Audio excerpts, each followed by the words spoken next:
Welcome to Ichiraku Ramen, and thank you for joining me for another journey into the world of shinobi. Before we begin, I want to give a huge thank you to everyone who listens, supports the channel, and enjoys these stories. Today's story is titled An Uzumaki Amongst the Dunes. In this alternate universe, after years of abuse and neglect, Naruto Uzumaki is finally told the truth about his parents and his heritage. But when the corrupt Konoha Council denies him his rightful inheritance, Naruto decides he is done playing the loyal fool. Forsaking the village that only ever saw him as a weapon, Naruto reclaims his family's sacred scrolls and heirlooms and leaves the Leaf Village behind forever. Journeying across the harsh desert, he seeks a new beginning among the shinobi of Sunagakure. With ancient Uzumaki and Namikaze secrets at his fingertips and a new village to call home, Naruto is about to take the shinobi world by storm. This is a fan-made story inspired by the world of Naruto. All characters in the original universe belong to their respective creators. This narration is created for entertainment purposes as part of a transformative storytelling experience. The story itself was written by Pudgypudge, and full credit goes to the original author. If you would like to read the original version, the link to this story is included in the video description below. If you like my content and want to keep up with future updates, hit that subscribe button and don't forget leave a like if you enjoyed the video. It not only helps me but helps with YouTube algorithm. Now sit back, relax and enjoy. Chapter 1. Gaara was safe. The Akatsuki had taken the Shikaku, but Gaara was safe. That was all that mattered. Naruto stared at his stoic friend and a small smile crossed his face. It wasn't often that someone you knew died and then was resurrected. But Jinchurikis don't work inside the realms of normal logic. They are living reminders that they shouldn't be alive, that no matter what, they should have been erased years ago. Human sacrifices weren't supposed to last as long as they had. But this train of thought wasn't helping any and Naruto knew that. Staring his friend in the eyes, Naruto raised his hand and offered it to Gaara. The redhead raised an eyebrow and used his sand to lift his hand and grasped Naruto's own firmly. "Thank you, my friend, for saving my life. I am indebted to you." Temari and Kankuro stood behind their brother with grins on their faces. It wasn't often that Gaara showed this level of respect and warmth to anyone.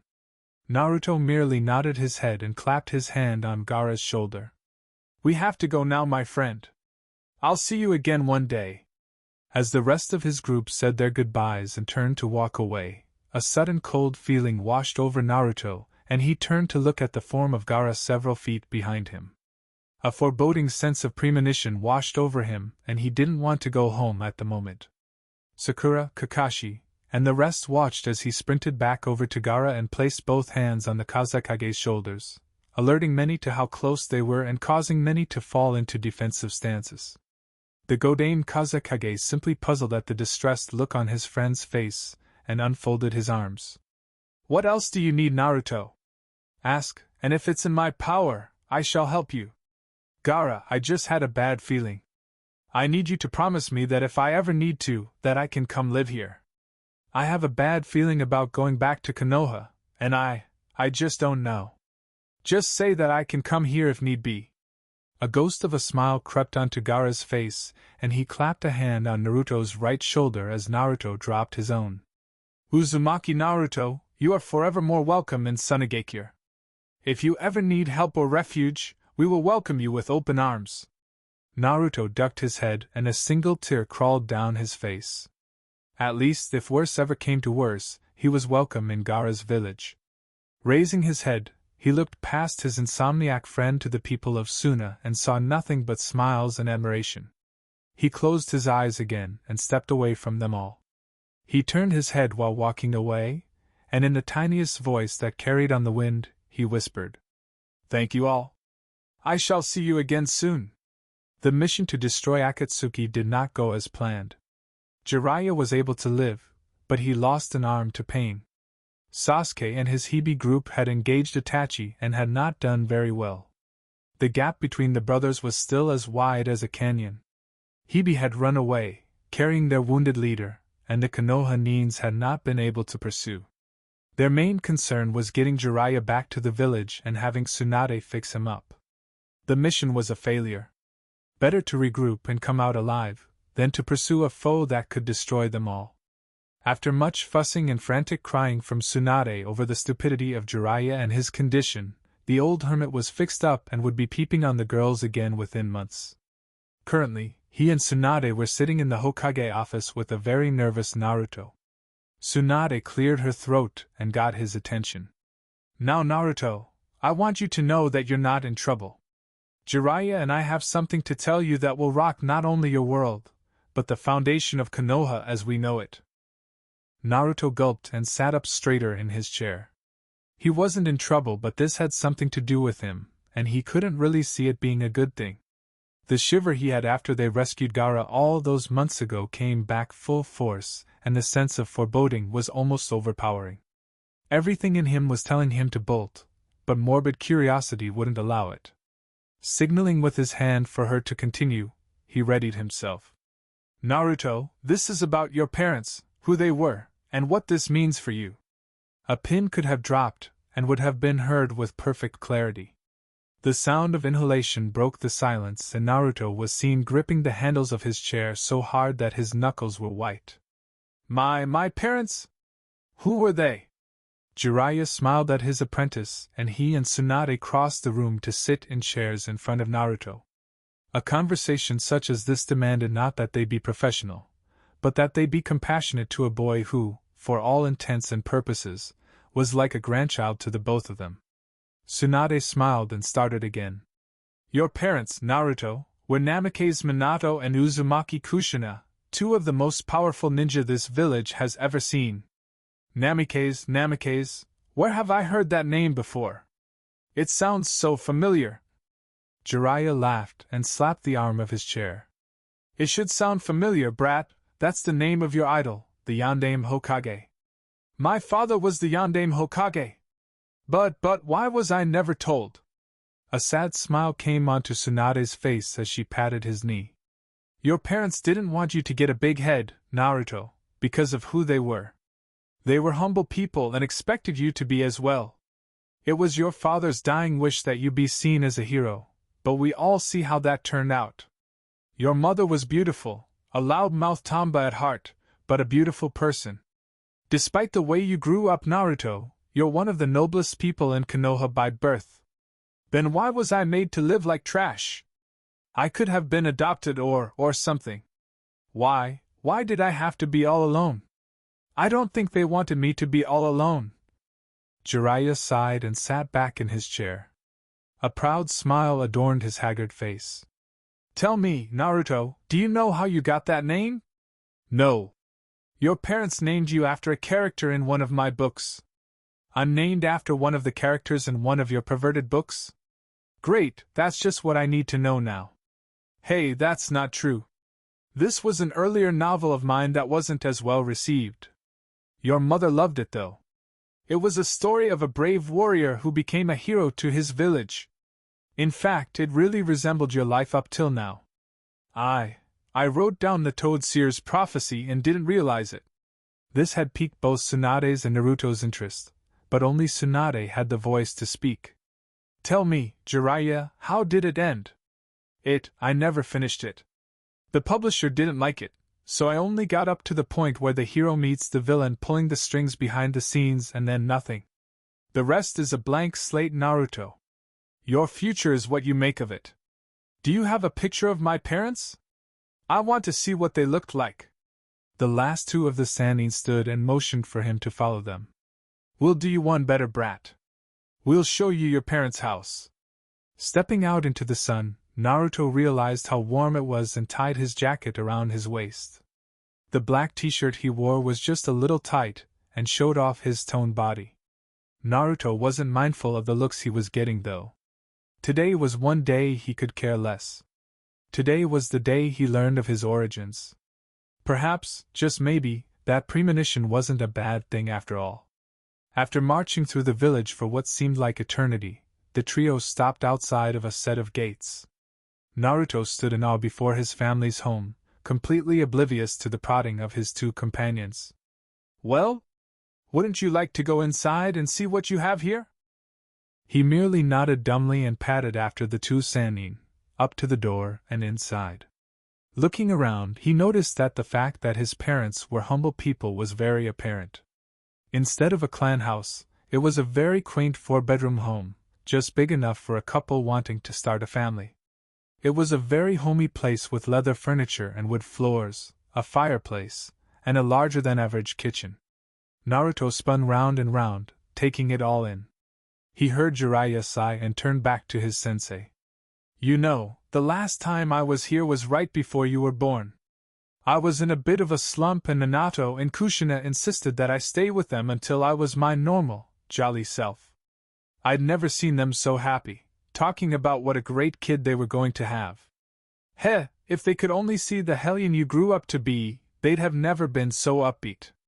Tsunade and Naruto chuckled at his joke. Jiraiya was trying to be enlightening while sorting through his own memories. Your mother was beautiful, Naruto. Redheads are always feisty ones. You get your attitude from her. She never took shit from anybody, including me. She was always such a blast to be around. Minato, well, he's public knowledge. He was a prankster extraordinaire and a very powerful man. Of course, he wouldn't have amounted to anything without my training, but that's beside the point. I loved your parents as if they were my own children and you, yourself, are my godchild. Then why didn't you come get me after it was all over? Naruto, I didn't step foot back in Konoha until that day you met me at the hot springs. You have no idea how shocked I was to see you. It was like looking at a fusion of Kushina and Minato, and yet I didn't want to believe it. You couldn't be real. If you were alive, it was a painful reminder of duties that I had shirked. I'm sorry, Naruto. It's alright, Ero Sennin. I forgive you. I know all too well that the past is painful. Besides, meeting you in that way was a lot more fun and exciting than being raised by you. The three shared a laugh and eventually quieted back down. As he wiped the tears from his eyes, Naruto's vision settled on a photo of a red-headed woman and a blonde man, both in Jounin uniform. Is that them? Tsunade nodded and Naruto took the photo off the wall and sat in a chair, staring at it intently. He was indeed the vision of his mother in the face, while his hair and build resembled his father's. His chest began to ache and he had to set the picture down before he dropped it. Tsunade sat beside him and wrapped her arms around his shoulders. Now, don't cry. We have a lot of exploring to do and not much time to do it. We have a meeting with the council soon and you have to be there. What? Why? Because we're going to reinstate you as the last Namikaze. We have your father's and mother's will, your birth certificate, and several affidavits that say you are who you are. Unfortunately, for you to be reinstated as a clan after so long a period of inactivity, we'll need a majority vote from the council. After all, you've been registered as a ward of the state and an orphan since your birth. We have a lot of work ahead of us. Jiraiya nodded his head and clapped a hand on his shoulder. Just know, boy, that you've done a lot of good in your career as a ninja. Not many can do what you can. You're an asset to the village, and unless there are a lot of bigots and grudge holders on that council, then we'll have no problem. Now, what say we investigate the rest of this house? Naruto nodded and followed after them, a small frown on his face. That bad feeling was back again, and this time it was threatening to consume him. Tsunade had been arguing with the assembled council for a while now, and it was disheartening to say the least. Despite all the evidence, despite his shining military record, despite all he had done for the village, some still held a grudge against the fox and still saw him as the monster inside him. Jiraiya was ready to blow any second. This is how they treat not only a fellow shinobi, but also a child of noble birth. Gritting his teeth, he seethed to himself. If this had been Uchiha Sasuke, they would have kissed his ass so fast.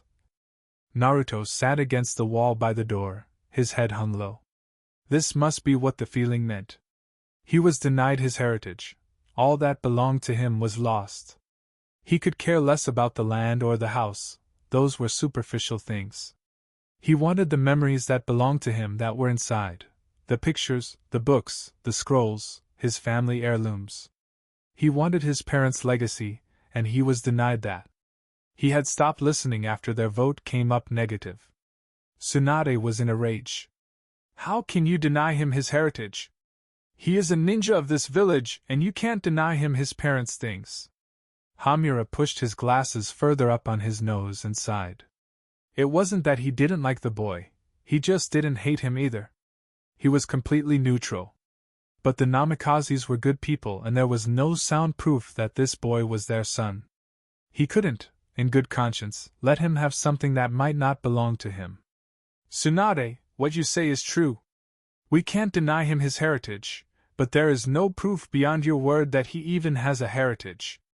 There is simply no way that I can vote for him to receive the holdings of the Namikaze property, nor can any of the other council members. I don't speak for everyone, but if there were proof beyond a shadow of a doubt, I would be the first to cast my vote for I. So all you need is proof? That's all? That is all. Fine. I want 1 month. I'll have your proof, or we will never speak of this again, and the Namikaze estates will be auctioned off. Agreed? Heads nodded, and Tsunade and Jiraiya stormed off with Naruto in tow. Retreating to the Hokage office was the only thing they could do at the moment. They should have known that those idiots wouldn't let it go smoothly. Now all they had to do was find proof.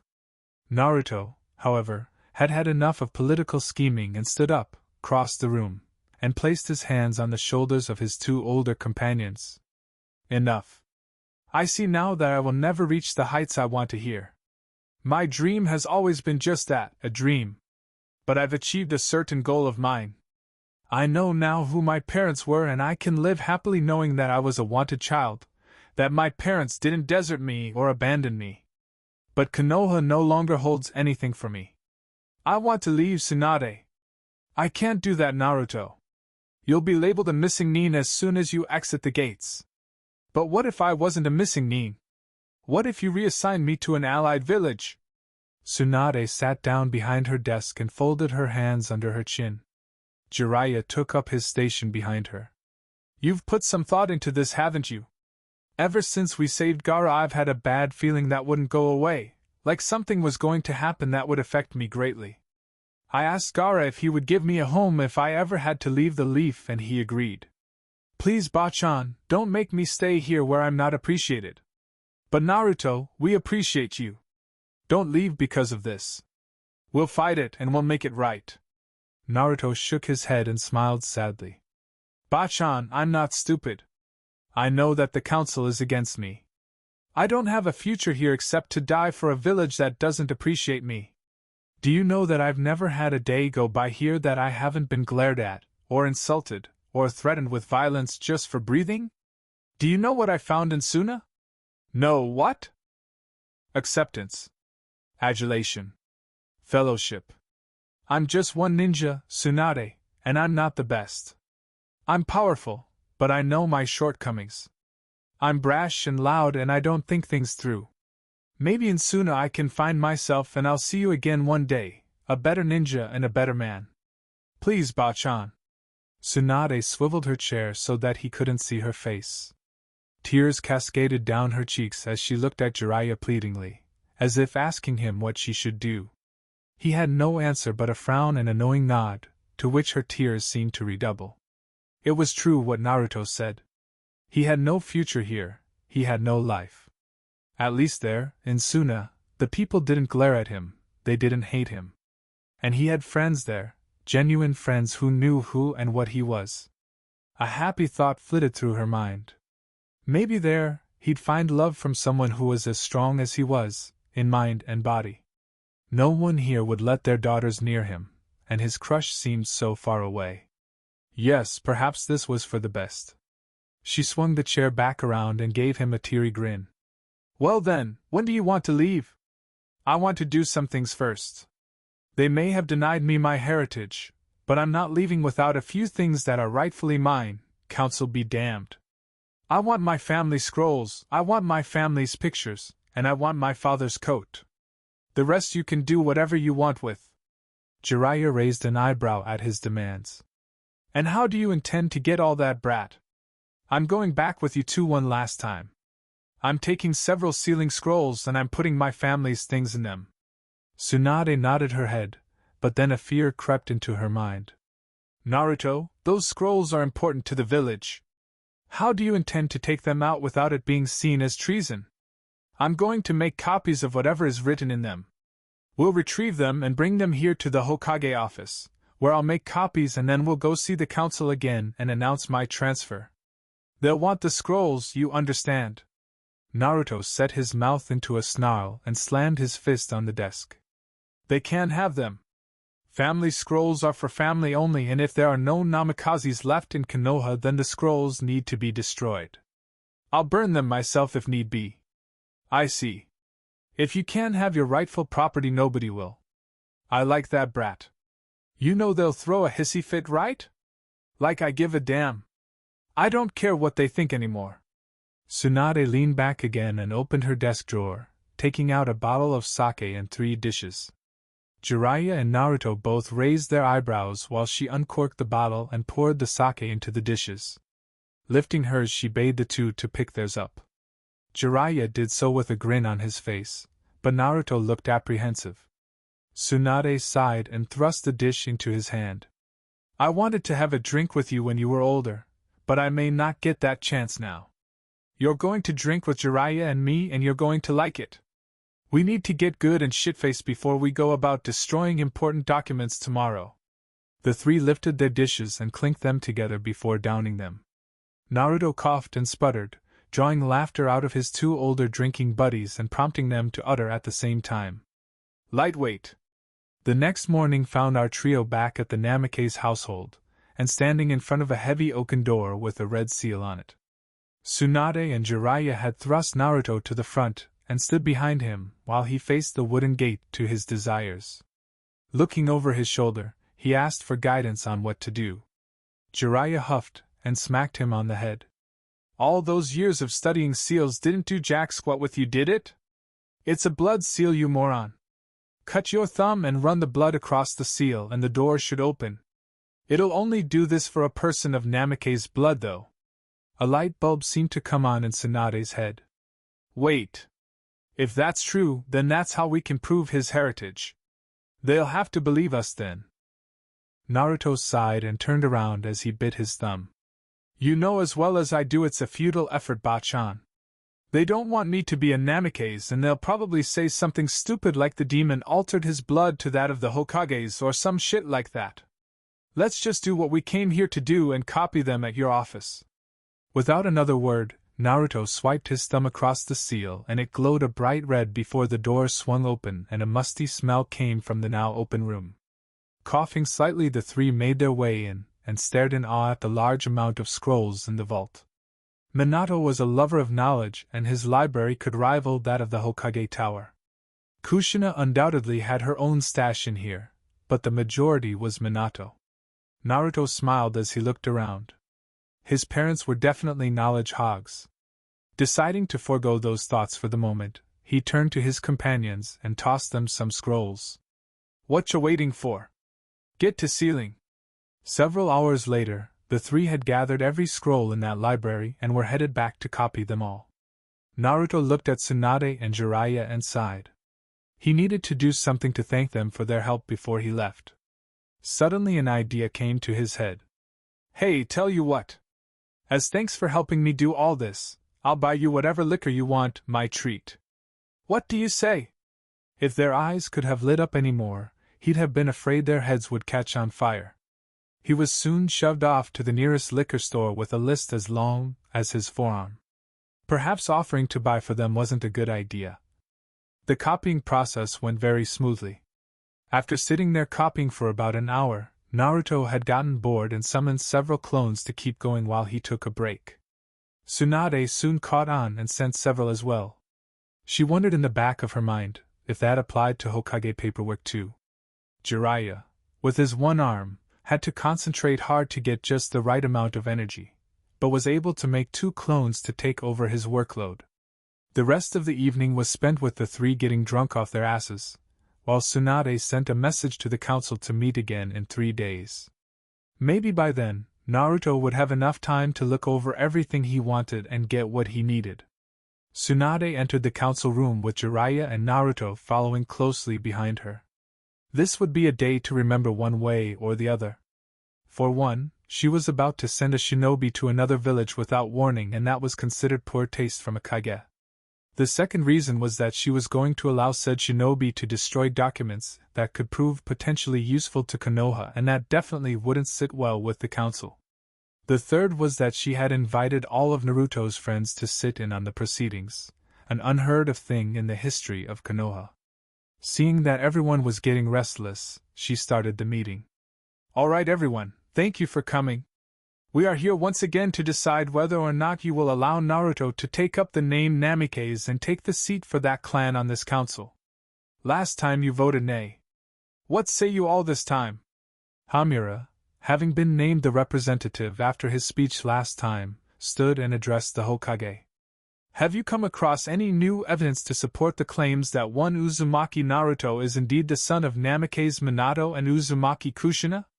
A collective gasp was heard from the section where his friends sat. Several murmurs were heard about how he did look like the fourth, and that maybe he was somebody. Naruto grimaced when he heard that. It was as if you couldn't be somebody unless you were from a clan around Konoha. Tsunade shook her head. No, we haven't found any new evidence. Now what say you? The vote went around, and it came up nay again. Tsunade sighed and hung her head. This sealed the deal. Very well. Uzumaki Naruto may never take the name Namikaze then, and the properties shall be sold off. This is the final decision of this council and may not be overturned. I shall now allow Naruto to take the floor as he has something of interest to tell you all. Naruto? He nodded his head and walked to the front of the room. Taking a rather large scroll from his back, he bit his thumb and swiped it over the length of the scroll, dumping out several more on the floor. Bending his knee, he picked up one and passed it to the council member closest to him. These are the family scrolls of Namikaze Minato and Uzumaki Kushina. As they are family scrolls, they cannot be allowed to fall into the hands of any untrustworthy people either in or out of Konoha. I have brought them all here to destroy them in front of the council, that they may never be used for ill. All the council members blanched at that, and began to call out. Hamura raised his hand, calling for silence. Whence did you come by these scrolls, boy? These were locked away in the Namikaze household, protected by several blood seals and traps. Only one who was of the Namikaze bloodline could. The old man's eyes grew large enough to bug out of his head. He lifted his gaze and locked eyes with Naruto, who had a sad look on his face. You really are. Before he could finish, Naruto had raised his hand and started speaking again. No, I am not. That was the supreme decision of this council. There are no Namikazes in Konoha anymore. Therefore, these scrolls must be destroyed and any evidence that could be used against the village must be destroyed also. I, myself, am no longer a part of this village as of tomorrow morning. I am being transferred to Suna, where I will take up station as a Suna nin, under the orders of the Godame Kazekage. I am only here to tell you of this myself. Everyone stood up and began shouting that he couldn't leave, he was the last Namikaze. It was foolish, he thought, that they would say this after a supreme decision. It couldn't be taken back. Besides, his mind had been made up.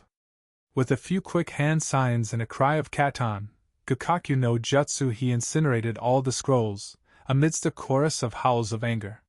He felt a slight pinch in his heart as he destroyed his father's work, but took solace in the fact that only the originals were lost. His parents' work would live on through him. He turned to the council member who clung to the tiny scroll and held out his hand. He scowled when the man jerked back, cradling the scroll as if it were precious. You come in here and destroy our mightiest Hokage's work and expect me to give up the last thing we may have of him? I don't care if you are his son, I won't. He never finished what he was about to say because Naruto had leapt over the table and slammed him against the wall. His fangs bared, he snatched the scroll from the man and tossed it onto the bonfire in the middle of the room. Never say I'm his son. You idiots all denied me that right and I shall never forget it. I'm going to Suna now, a place where I hope I'll be appreciated. You won't have to put up with the demon brat anymore. You won't have to put up with Uzumaki Naruto anymore. I quit. He dropped the man and walked out of the room, heading towards his apartment, where he hoped to prepare to leave in the morning. He heard the sound of footsteps behind him and turned to find his ex-teammate Sakura, and the rest of his friends. He didn't want to see them right now, but then again, no time like the present. Sakura had decided she'd speak for the group. Naruto, you can't just leave. What will we do without you? The same thing you did when Sasuke left. Carry on. Don't worry about me, I'm going to a better place. Neji took his turn. But aren't you the one who told Sasuke that he didn't need to leave the village to become strong? You're running away from your problems, Naruto. Don't you dare compare me to him. Sasuke never had to put up with the crap I did. He wasn't hated for something he had no control over. He wasn't ostracized. I'm going to a place where I'll be appreciated for what I can do, not hated for what I never did. I'm sorry, but you'll all do fine without me. You did fine when I left the first time. Hinata walked to her crush, for what she thought could be the last time. Making her way slowly forward, she wrapped her arms around his neck and sobbed against his chest. Naruto smiled and looked down at the shorter Kunoichi. She was always so kind, if only he didn't have to leave. But alas, things never go as planned. Sure, Hinata, don't worry. I'll see you again someday. Promise me that in that time you'll get stronger. She looked back up at him and gave him a shaky smile, nodding her head. She didn't trust her voice at the moment, as she slunk back beside Kiba and Shino. Naruto looked at the rest and did his best to keep his voice steady. Neji, I'm sorry, but I'll have to break my promise to you. I won't be able to help you change the Hyuga. I expect you and Hinata to do it in my stead, though. Lee, I'm sorry I won't be around to spar with you anymore. Tenten, I'm sorry I never got to know you better. Shikamaru, Chuji, I want you two to take care of yourselves and Ino. Don't let Asuma's sacrifice go to waste, and take care of that kid of his. Shino, Kiba, take care of Hinata, please. She needs your support more than ever. And Sakura, you'll have to try to find Sasuke on your own with Kakashi. I'll send whatever info I can on him, and if I see him I'll try to subdue him, but I'm not making any more promises. I'm sorry guys, but this is goodbye. He turned on his heel and left to pack, his heart breaking into pieces. He always hated saying goodbye to people, and now it felt like the weight of the world was on his shoulders. He had people who depended on him here, but they were all strong. They'd get along without him. The group stood and watched him fade away into the evening, and one by one they began to walk off. The last to leave was Sakura. She couldn't believe that yet another of her teammates had left her all alone. She walked home sobbing to herself and thinking that if only he hadn't been denied what was rightfully his, this may have never happened. Naruto stood at the gates at sunrise, eager to begin his journey. Beside him stood Tsunade and Jiraiya, the only ones to come to see him off. Jiraiya had given him the last book of his series and made him promise to read it when he got a girlfriend. Naruto made a silent promise that if it was any good like the old pervert said, he might buy them all. Tsunade had nearly broken down in tears and hugged him until he turned blue. She was sniffling and hiccuping the whole time, and it took Jiraiya grabbing her ass to make her let go. She turned and glared at the one-armed man, promising pain later. Looking back at the young man before her, she smiled one last time and gave him a kiss on the forehead. That was for good luck. Now you'll let us know when you get there, right? Of course. I'll have Gaara send a messenger bird. Are you sure you don't want us to notify him beforehand?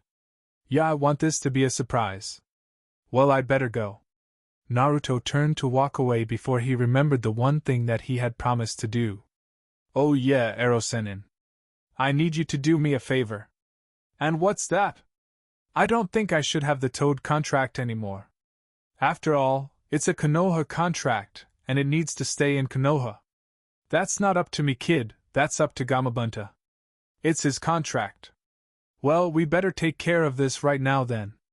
With a quick cry of Kuchiyose no Jutsu, the chief Toad appeared. I don't see any danger. Why was I called here? Down here, chief. Uzumaki. What do you want? I need to cancel our contract. I'm leaving Konoha. If Gamabunta could have looked any more surprised, it would have been comical. He merely looked at the boy with hurt in his eyes and asked the inevitable question. Why? Because I'm not appreciated here. I'm leaving, and I think it's dishonorable to take a Konoha contract with me. I'm sure Ero-sennin can find a suitable replacement. Gamabunta's gaze turned sad and he knocked his pipe out on the ground. There aren't many like you, kid. And you're right. I did agree to serve those who serve Konoha. No way I can convince you to stay? I'd rather you be my summoner than one who is unworthy. Sorry, Chief, I can't. I have to do this. I'm really sorry that we never had that drink either. Tell your kids I'll miss them, okay? I will. And Jiraiya? This boy's replacement better be as good as him, or you're toast. Goodbye, Naruto. I'm glad to have met you. Your father would be proud. With a large puff of smoke, Gamabunta disappeared and Naruto ducked his head to keep the tears from flowing. The toads had been a part of him since he was 12 and it hurt to cancel his bind with them. Jiraiya put his arm around the boy's shoulder and gave a reassuring squeeze. Don't worry, brat. I'll make sure it ends up in the hands of someone who deserves it. I'll miss you, boy. Hi, I'll miss you too. You'll always be my favorite godparent. Jiraiya choked on a laugh and stood back, wiping the tears from his eyes. Tsunade stepped forward for the last time and wrapped him in a hug. I'll miss you, Naruto. I really will. Come visit sometime, okay? I will, Tsunade. I most definitely will. And next time, you're buying sake, okay? She laughed and stepped back beside Jiraiya, who put his arm around her shoulder for support. For once, Tsunade didn't berate him. She just leaned in and took what she could get. With a wave over his shoulder, Naruto was gone into the coming light. They watched him until he faded away, his white coat melting into the morning sun.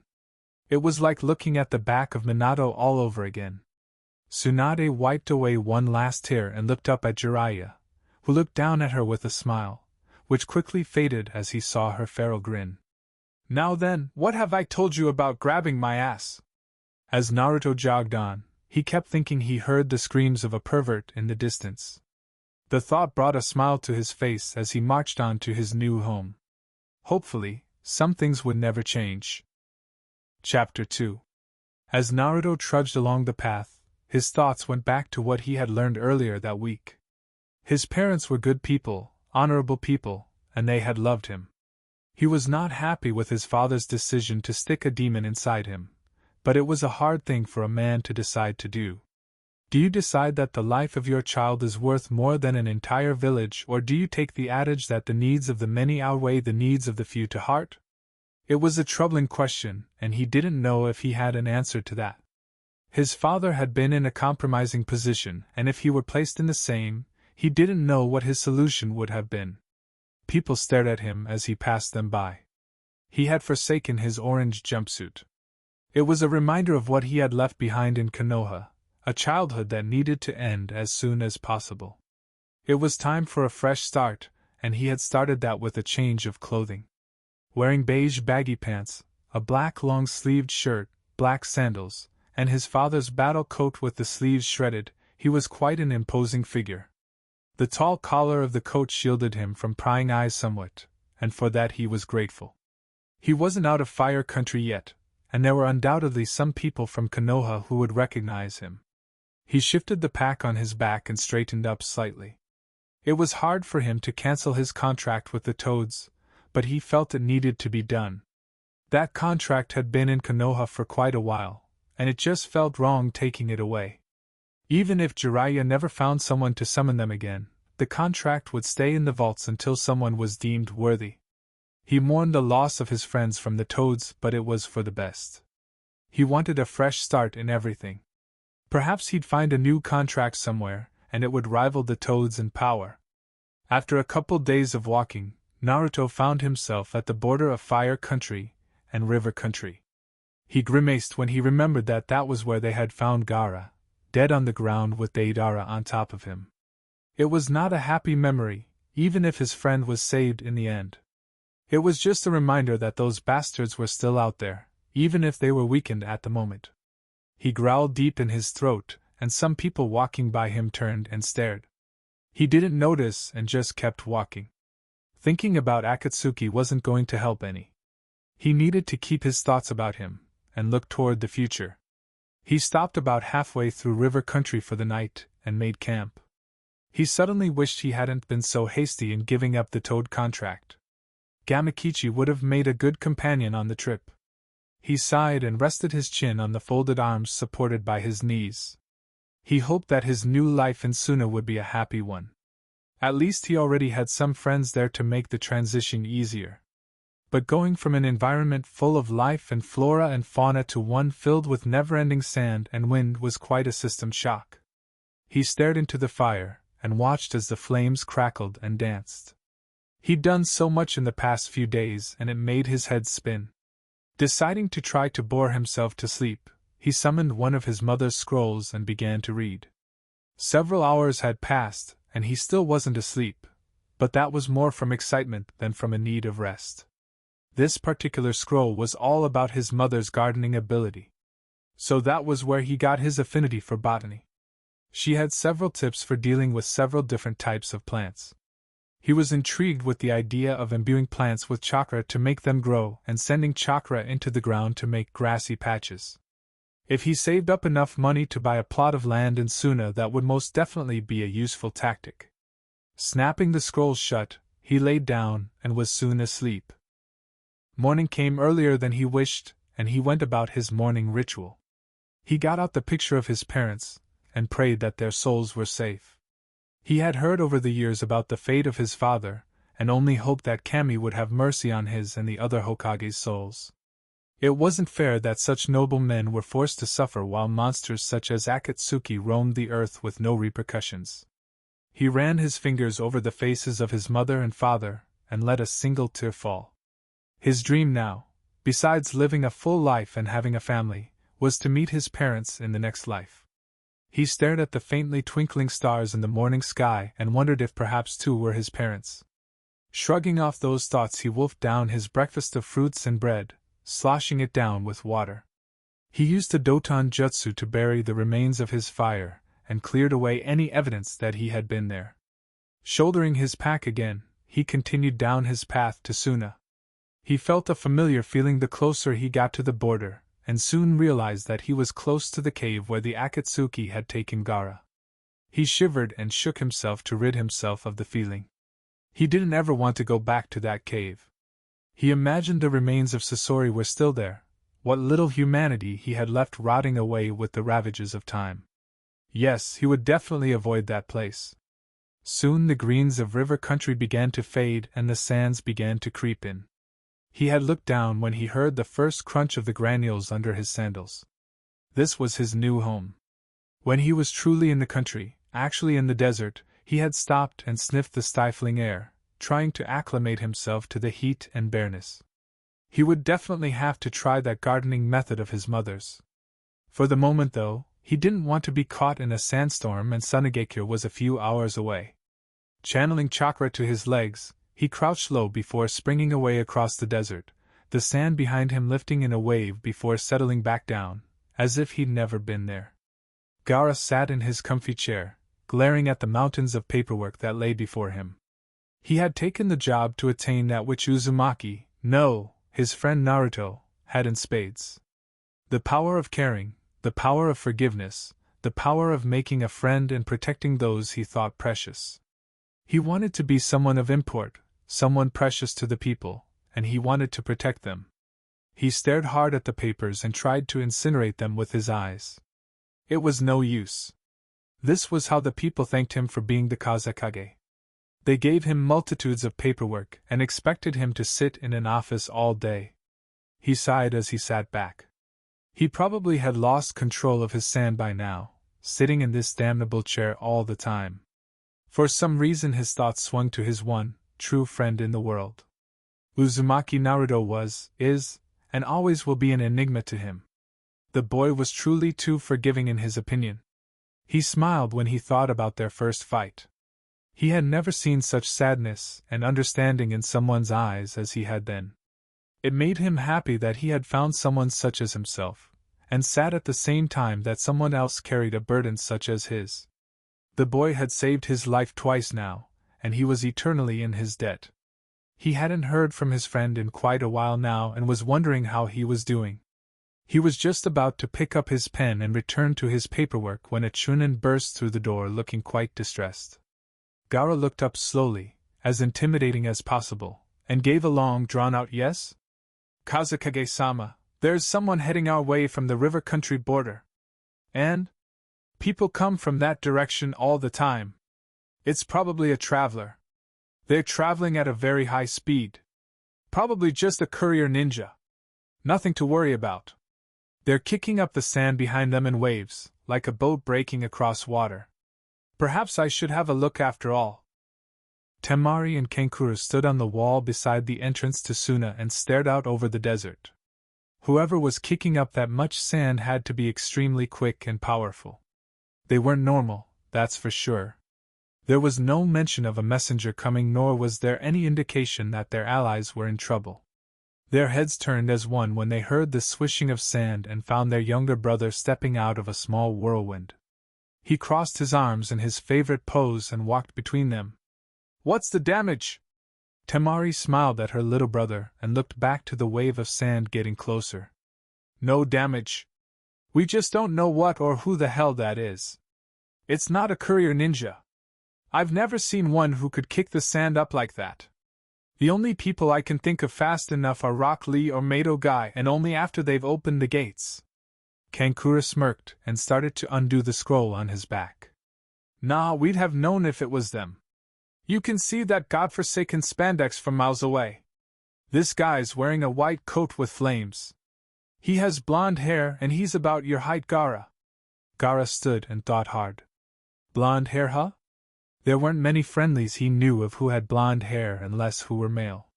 That only left one person. His siblings watched with their eyes growing wide as that maniacal grin splayed across his face. They hadn't seen that look in quite a while. In fact, for Temari, the last time was with, I shall go down and greet our guest. Tell no one to interfere. Before they could protest, he was gone in a whirlwind of sand. Temari looked at Kankuro and shrugged. You'd think those two could greet each other without trying to kill one another at least. Naruto began to slow when he saw the tops of the buildings of Suna over the last sand dune. He knew he was traveling fast, and if he didn't want to slam into the walls around the city, he needed to slow down, or they'd be scraping him off. He wondered if they had seen him coming when a blast of sand erupted in front of him, and he instinctively threw himself to the side, rolling on top of the sand and coming to a stop on one knee. He chuckled and stood in a defensive stance. Appears Gaara couldn't wait to see him. His red-haired friend stepped out of the fountain of sand with his arms crossed and that alarming grin on his face. Naruto sighed and stood straight up. Can't we greet each other like normal people? With a handshake or a hug?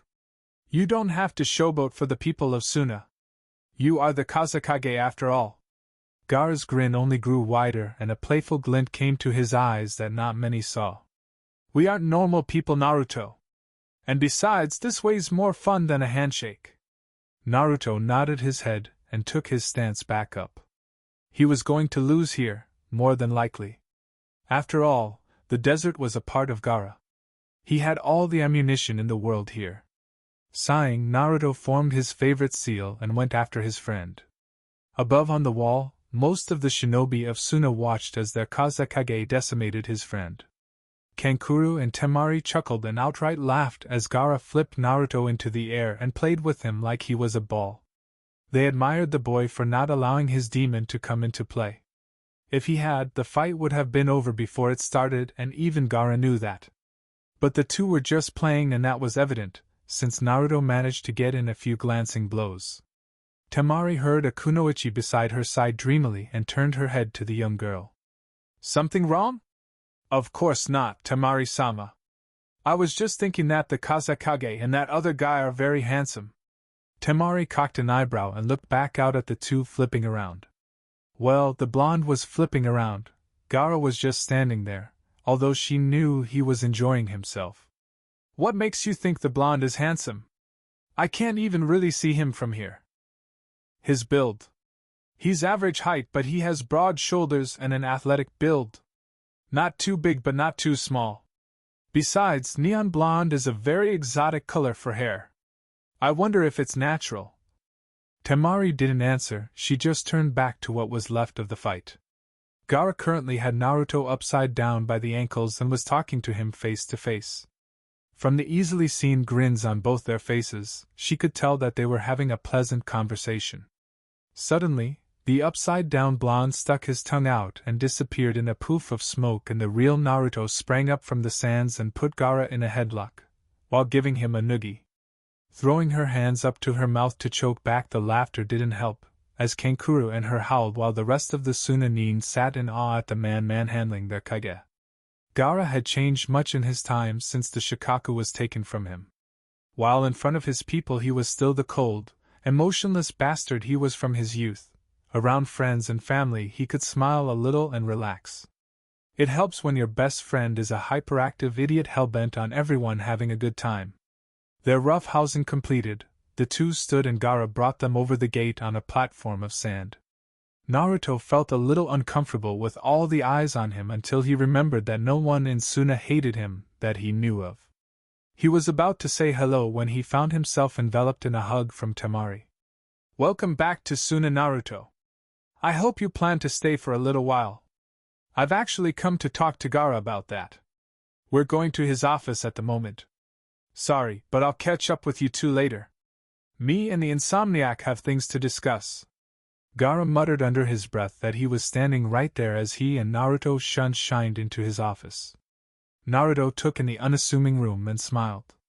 If everything went as planned, this is where he would be receiving his orders from now on. He turned to his friend, who had taken up his station again in that comfy chair. Gaara motioned for him to sit, and he let himself melt into the leather chair. So, to what do I owe this honor, Naruto? You don't make it a habit of visiting without reason. Naruto took a deep breath and looked the Kazekage in the eye. He told him the whole story behind his leaving, who his parents were, everything. At the end, he decided to drop his bomb. I want to become a Suna shinobi. A Senbon needle could have dropped and Gaara wouldn't have noticed. This was almost unheard of. A Konoha nin willingly coming to Suna was a genuine surprise. Of course, his natural curiosity was piqued. Why? The council denied me my heritage and birthright.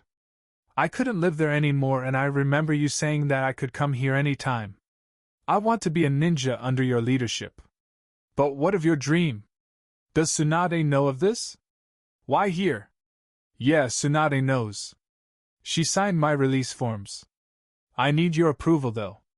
I'm still a genin after all, and that rank would carry over here. I guess I'd have to take the Chunin exams again. No, you wouldn't. I'll make you a Chunin right now, but Naruto, what about your dream? Dreams die, Gaara. I have a new dream now. I have my family heirlooms and scrolls, and I want to start my own family. I'll make a new clan and it will rise here in Suna. That is, if you'll let me. Of course. I'll notify Tsunade immediately. Do you need any time before you take up duties? Just a little. I have a fair sum of money saved up and I wanted to buy a plot of land if I could. I just want to relax for a bit and read through my parents' scrolls. I want to know them a little better. Well, until you're ready you may stay at my family's compound. Temari and Kankuro still live there and I don't think they'd mind you staying. I'll have to warn you not to eat Temari's cooking. She's a horrible chef. Kankuro's passable, but not by much. If you're a better cook, I suggest you offer if you don't want to starve to death. Thank you, Gaara. I promise you I'll never let you down. The two stood and shook hands before Gaara summoned Temari to escort Naruto to the Sabaku compound. As the two blondes left, he smiled and sat down while writing his letter to Tsunade. You've never let me down before, you idiot. I don't expect you to now. Now the question is, where to put a new Chunin? Temari kept cutting her eyes to the man walking beside her. She couldn't help but appreciate his looks once he was out of that jumpsuit. The coat definitely made him look familiar, like she'd seen him in a book somewhere. She couldn't put her finger on it though, and it bothered her. Her analytical mind just couldn't let go of a puzzle, and Uzumaki Naruto was definitely a puzzle. So what's it like at the Sabaka compound? She nearly didn't hear him. She was so lost in her thoughts. It's alright. I have to put up with Kankuro and his puppets, but other than that it's nice. Gaara takes care of us. We never want for anything. I see. How are you and Shikamaru doing? Temari narrowed her eyes and turned to face him, making him stop. Putting her hand on her hip, she shifted her weight to one leg. There is no me and Shikamaru. He's a competent person, but he's not boyfriend material. Hell, you're more boyfriend material than he is. They walked on in silence for a few minutes, but Naruto's prankster side couldn't let something like that slide. Boyfriend material, huh? Maybe I'll take you up on that later. The rest of the way was filled with a sputtering Temari trying to regain her dignity, while Naruto laughed his ass off. He was going to have so much fun with the Sabacus. They were way too uptight. Temari ushered him into his room and shut the door after him, after giving him a hug and welcoming him to his new home. She left with a smile on her face, muttering about blonde idiots. Naruto sighed happily and looked around his room. Home, sweet home. Gaara meanwhile was putting the finishing touches on his message. He looked it over and nodded to himself. Yes, that would do nicely. Tsunade-sama. I accept the enrollment of one Uzumaki Naruto in my ranks of Suna shinobi. I believe he will make a wonderful addition, and I thank you for giving him the option to come here peacefully. Worry not, my siblings and I shall watch out for him and make sure he doesn't get into too much trouble. I am sorry for your loss, as he is one of your best shinobi, but from what I have heard, most of Konoha will not mourn. One man's trash is another man's treasure after all. Please send all records of him via a courier as soon as possible. I thank you again and please, do visit sometime. Naruto would like that, I'm sure. Godame Kazekage. Sabaka no Gaara. He tied the message to a bird's leg and sent it off toward Konoha. Life was definitely going to get more interesting with Naruto here. As Temari walked down the street, back to the Kage Tower, she kept thinking over what Naruto had been picking on her about. She had never really had a boyfriend. All the guys in Suna were too scared of her and her brothers to ask her out. Besides Shikamaru, who was a total lazy ass, and Naruto, there weren't many who weren't afraid of her family. As she climbed the stairs, she thought it wouldn't be a bad idea to take him up on his offer, even if it was jokingly. She'd have to let him get settled in first, but then she'd spring her trap. As a fellow wind user, he'd be fun to train with, and she'd heard through the grapevine that he had imbued a powerful jutsu with wind manipulation. Yes, she'd definitely have to train with him. As she stood before the door to Gaara's office, she smirked as she had a brilliant stroke of genius. This teach that little asshole to make fun of her. She stepped inside and smiled at her brother, who knew immediately from that mischievous look that someone was in trouble. Brother dear, I have an idea as to what to do with our new Chunin. Naruto sat in his room alone, reading a scroll into the waning hours of the night. Gaara had stopped by earlier, and said that he had sent a message and would give him a week to get settled in before he would be assigned to his new post. This gave Naruto plenty of time to read up on the history of his folks and get situated to Suna. Gaara's only request was that he eat lunch with the Sand siblings every day. That wasn't a bad condition. He liked Gaara's family. Temari could be scary, but other than that she was a cool chick. Kankuro was a prankster at heart like he was, and the two got along splendidly. He sat against the wall and read further into the scroll. His parents didn't really write much about themselves. It was mostly about their techniques, but any good ninja could garner much about a person from just that. His father was not a meticulous person. His writings flitted here and there, with attention only paid to the big things, like how to do this or that. His mother was painstakingly accurate about everything, and he admired her for that. The two seemed to be polar opposites when it came to paperwork, but apparently when it came to life they had the same philosophy. Live hard, love hard. He sighed and banged his head against the wall. If only they could have lived.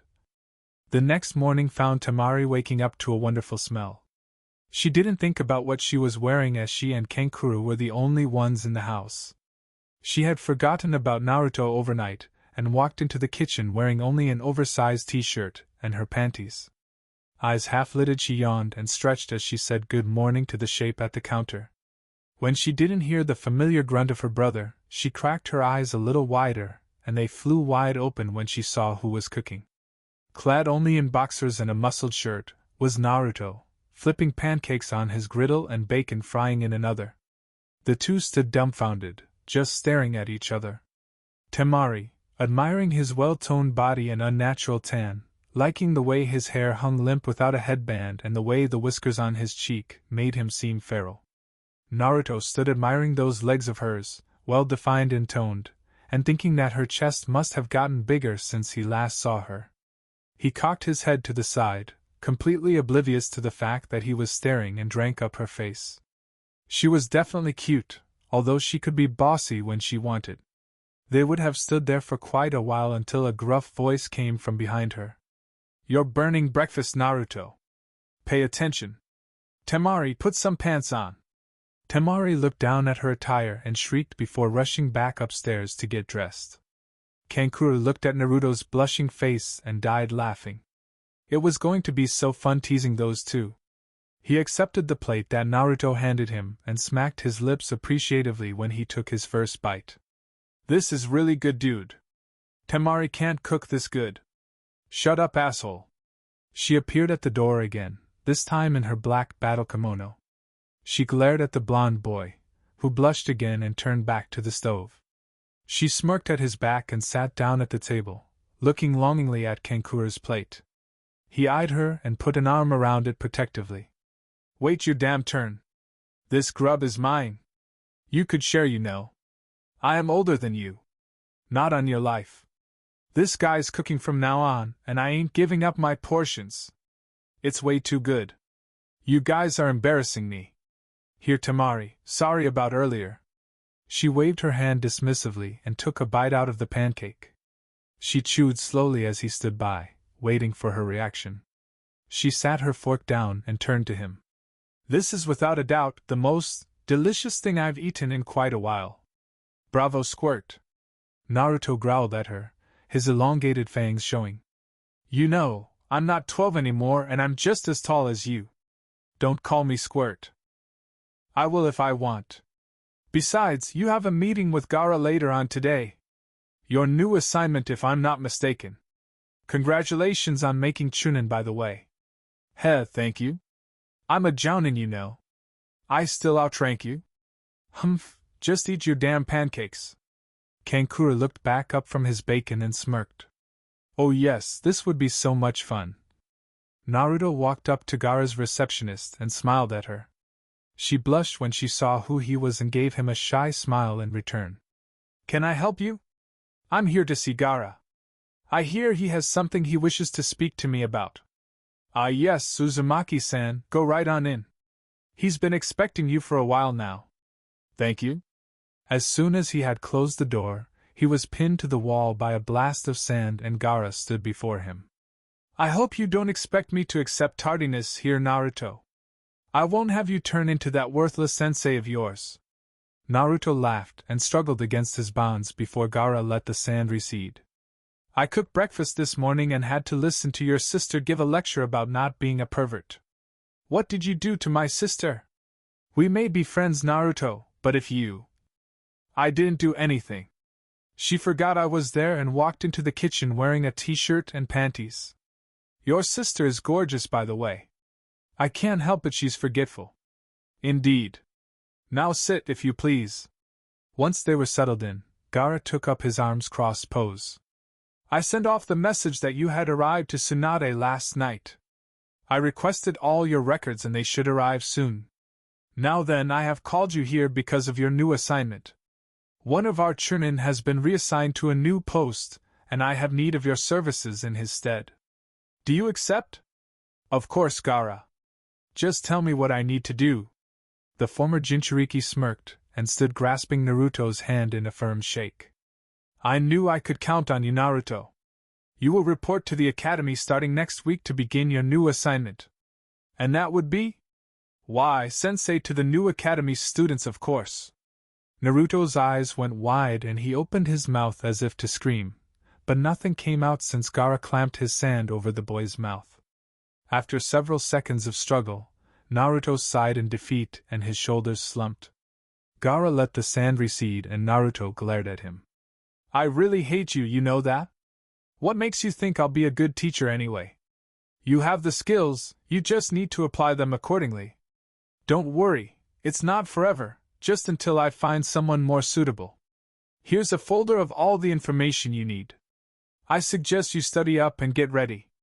Dismissed. Naruto grabbed the folder and stomped out of the office. Gaara smirked when he picked up the mumbled curses coming from his friend. The children would truly have an interesting year with their new sensei. Chapter 3.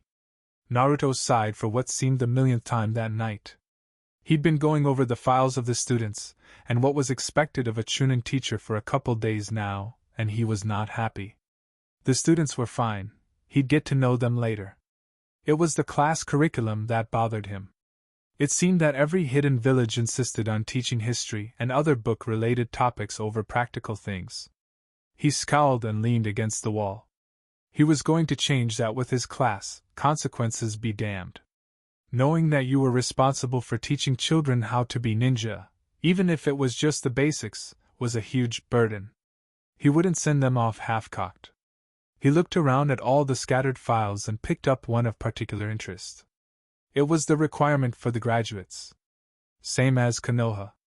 Henge Kawarimi Bunshin. Despite their boast of quality shinobi, Suna had low starter standards like their ally.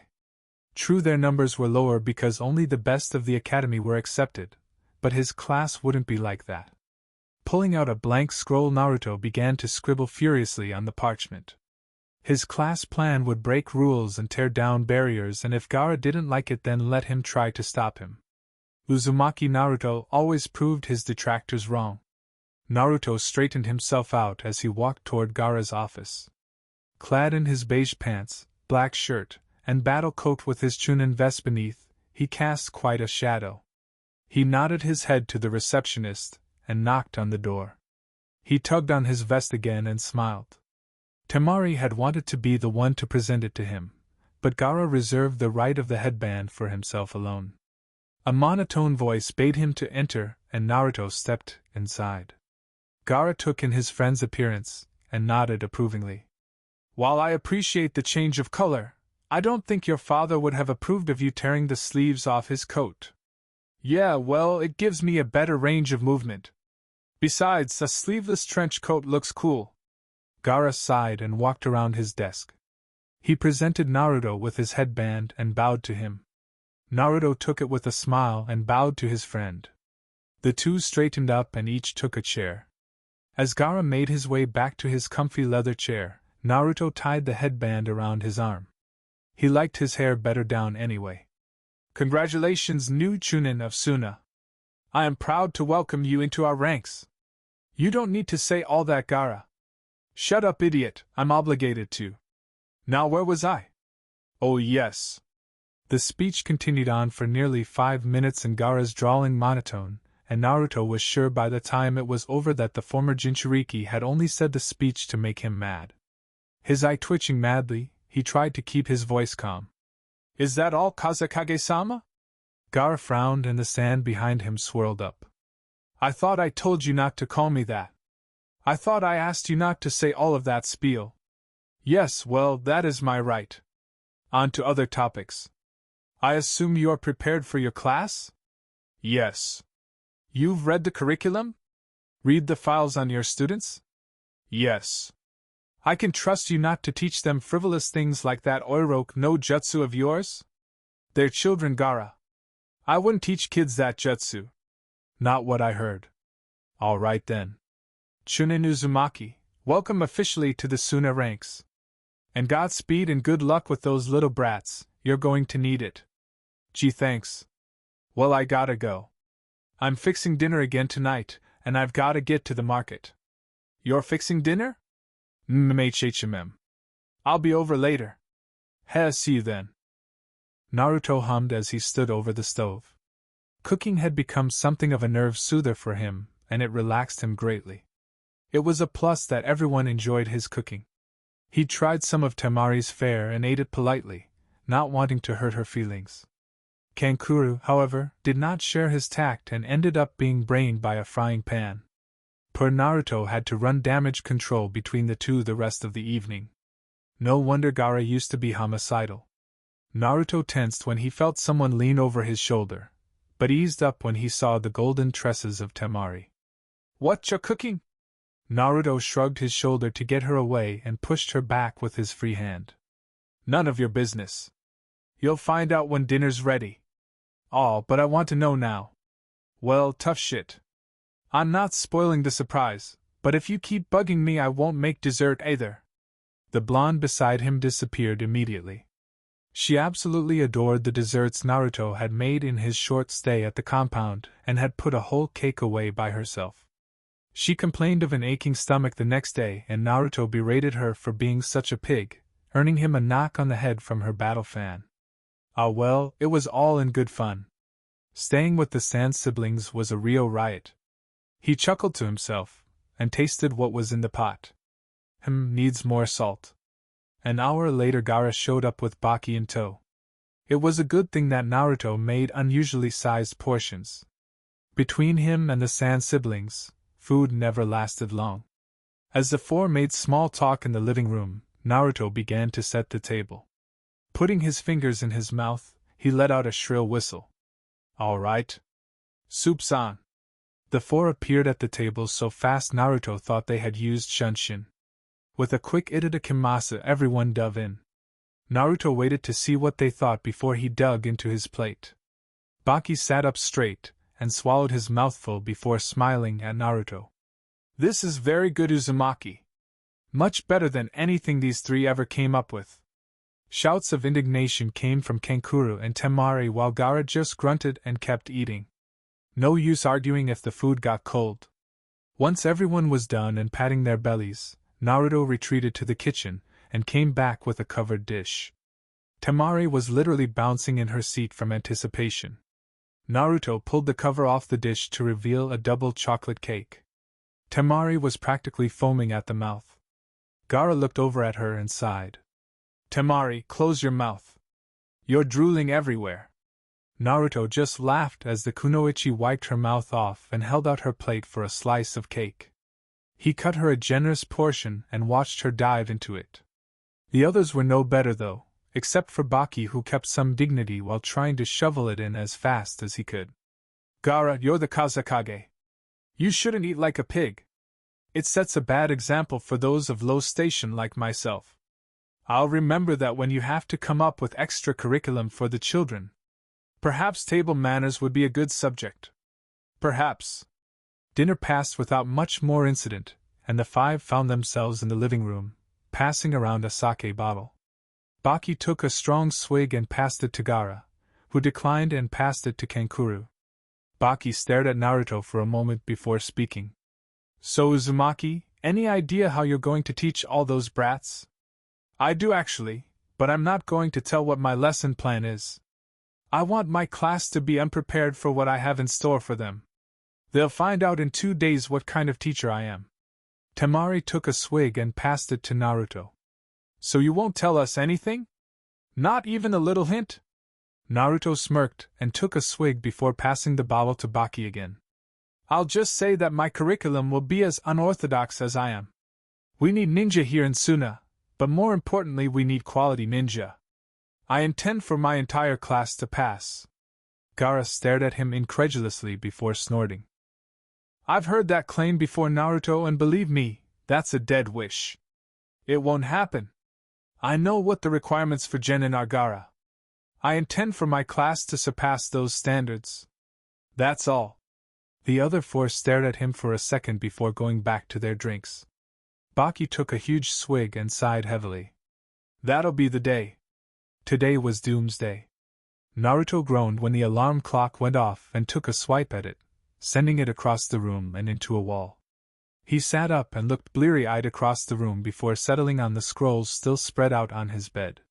He rubbed his eyes furiously and mussed his hair. Growling, he got out of the bed and set the alarm clock back on the bedside table. With a sigh, he got dressed in his now normal attire before going downstairs to start breakfast. Temari would be up soon and Kankuro would follow. Naruto was lost in thought as he flipped the omelet.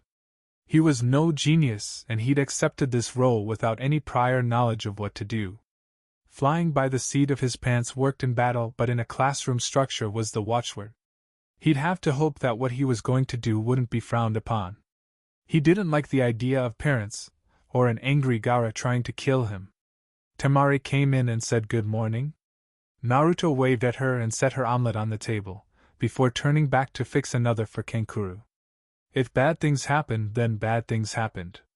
Naruto would make no excuses for what he was about to do to those children. He'd seen too much in his short life. He was 16 years old, and was going to teach children just a few years younger than he. They couldn't understand what he had experienced in life, the solitude, the loneliness, the pain, the sadness. But he'd make them understand. Those kids would leave his classroom, not as he had left his, a stupid, simpering little fool. They'd all leave shinobi of the highest caliber, or none of them would graduate at all. Kankuro stumbled in and grunted. Naruto sat his plate in front of him and began his own omelet, still lost in thought. Temari had watched the boy from the moment she entered the kitchen. He never looked at them, just kept making breakfast as if in a trance. She knew today was his first day as a teacher, but she'd never seen the hyperactive blonde so quiet. It was almost scary. But she knew enough from dealing with Gaara not to bother someone when they were being introspective. It wasn't good for anybody. She wanted to say something bad, but when the blonde dropped his plate on the table and ate absent-mindedly, she knew it wasn't her place. Kankuro glanced across the table to his sister and nodded his head in Naruto's direction. She shook her head no. She wasn't going to interfere. Kankuro sighed and sat up straight. Naruto, what the hell's with the long face? The blonde looked up and gave the puppet master a confused look. What's the deal, man? You nervous? Who wouldn't be? I don't know what I'm getting myself into. Hell, I don't even know if I'm good with kids. Temari pushed her plate away and looked into his eyes. You'll do fine, Naruto. I know you can do it. For some reason that settled him down some. He felt more at ease. He gave her a shaky smile and returned to his meal with more gusto. The siblings looked at each other and grinned. He'd be fine. Naruto strode down the hallway of the school with his files ready. He looked this way and that, trying to find his room, and saw someone leaning against the wall further down. Upon getting closer he saw it was Gaara, leaning outside his class door. The redhead looked at him and nodded. Good luck, my friend. Don't let me down. I expect big things from this class. Why? Because I'm so awesome? No, because you're an idiot who has the devil's luck. I expect you at my office for lunch. Goodbye. Gaara was gone in a swirl of sand, and Naruto took a deep breath before entering the room. His descent into hell had begun. The children were all hyped up today. They were getting a new sensei. Some had heard that he was a badass jounin who had been hurt and was on sick leave. Others had heard that he was a missing nin from another country that Kazekage-sama had convinced to become a Suna nin. Others had heard that it was a beautiful kunoichi who was as deadly as she was good-looking. None of them were even close. They all looked up when they heard the door latch turn. The room grew quiet as the door opened, revealing a teenager clad in beige pants, a long-sleeved black shirt with a chunin vest over it, and a sleeveless white trench coat with red flames around the bottom. The boys all stared in awe at how young he was. The girls blushed at his looks. The blonde hair was a rarity in Suna. Only Temari-sama had blonde hair, and it wasn't that blonde. It seemed to fall about his head in a haphazard way and yet framed his face perfectly. Everyone wondered why he had scars on his cheeks and just who he was. They'd never seen him in the village before. They watched as he crossed the classroom and stopped in front of the desk, dropping the files on top before turning and hopping up to sit on top of the desk with his legs crossed and his hands on his knees. He grinned at them, and when they saw his enlarged fangs, their eyes opened wide. He looked like a fox. The slanted eyes only made that more prominent, although foxes don't have blue eyes. Hello class, I'm Uzumaki Naruto, your new sensei. You may address me as Naruto-sensei, okay? All the children nodded and bade him good morning. Naruto smiled at them before hopping off the desk and standing straight as an arrow, his hands behind his back. Now that the pleasantries are out of the way, let me tell you a little about myself. I am the Jinchuriki for the Kyubi no Yoku. I have a fox demon inside of me just like Kazekage-sama had inside of him. Before any of you freak out, I have the situation under control. I just want you to know that so that if any of you are going to make this a problem, leave now. He paused to see if any would leave. None did. That was a good sign. Good.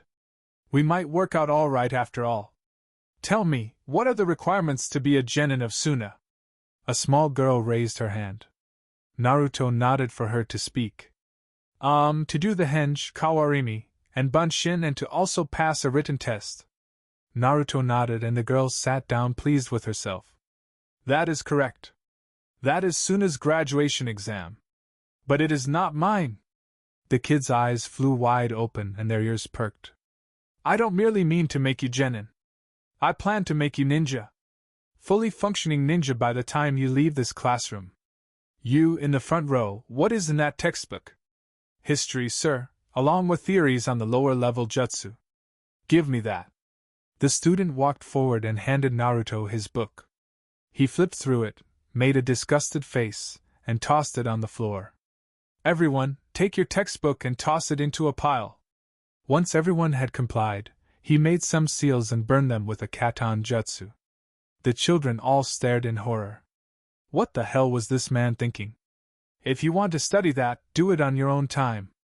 I plan to make you children strong, stronger than the genin in Konoha, stronger than IWA, stronger than any other genin in this school. When you leave my classroom, you will be able to stomp the shit out of any student from this academy outside this classroom. Fighting amongst yourselves will not be tolerated. Am I clear?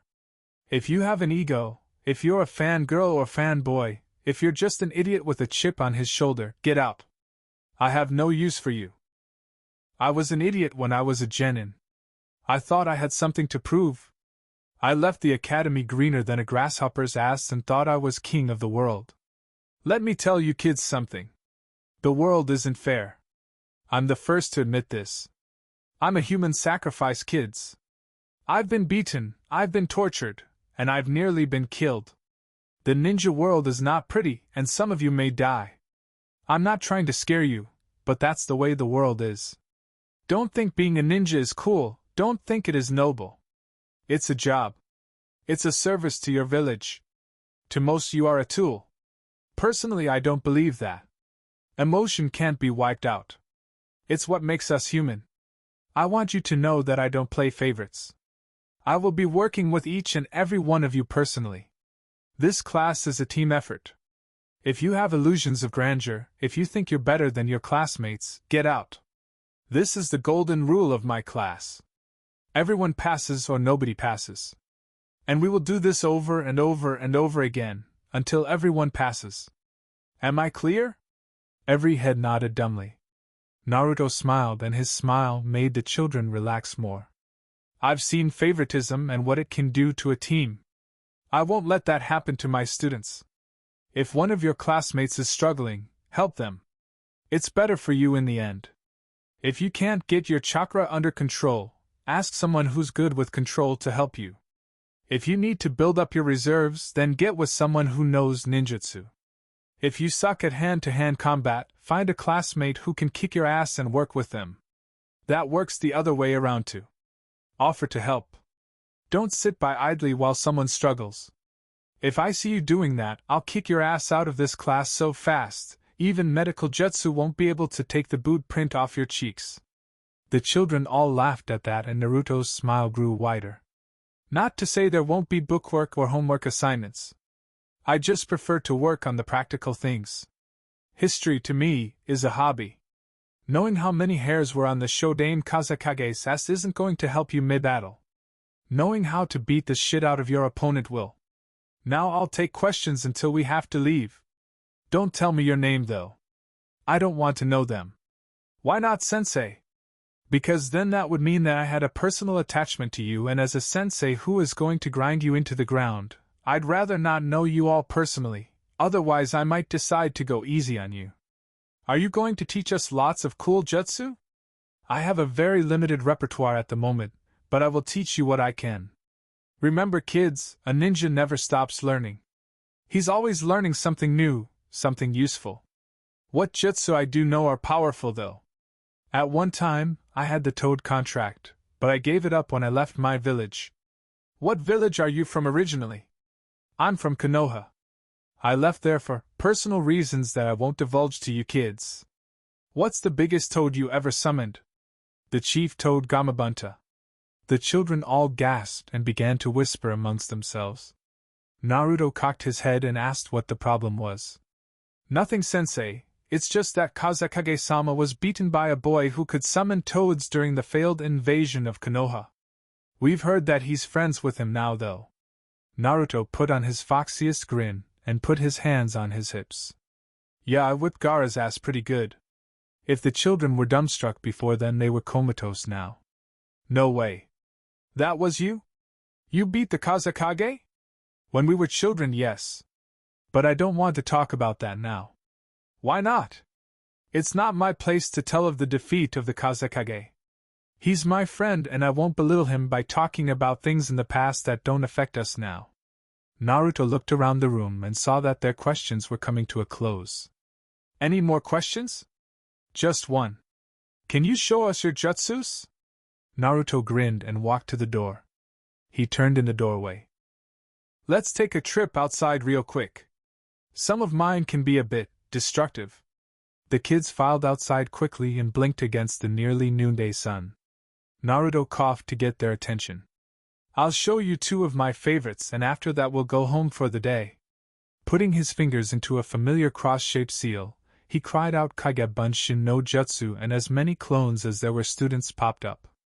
Naruto looked to his students and grinned. This is how I'll be teaching each of you personally.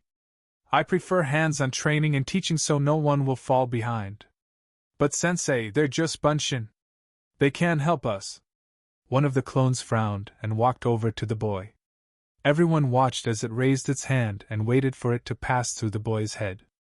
Instead, a smacking sound was heard and everyone looked in shock to see the boy holding his head. The clone walked back beside its brethren and smirked. As you can see, these are Kage Bunshin, not regular Bunshin. They are quite solid and have my knowledge and ability. When they are dispelled, I learn everything they learned and I keep the knowledge. They're extremely useful, and if I deem that everyone is worth passing and has enough chakra capacity, I shall teach it to you as a parting gift. The children seemed to be salivating at the chance to learn such a powerful jutsu. Sensei, what about the second jutsu? Ah yes, my other favorite. This is difficult to learn and I will not teach any of you this. It takes an insane amount of control and power, and you simply aren't ready. Even I can't do it without the aid of a clone.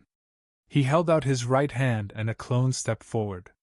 Slowly blue chakra began to form in his hand and took the shape of a sphere as the clone maintained it. Naruto ran toward a large piece of an old wall and thrust the sphere into it, blowing it to smithereens.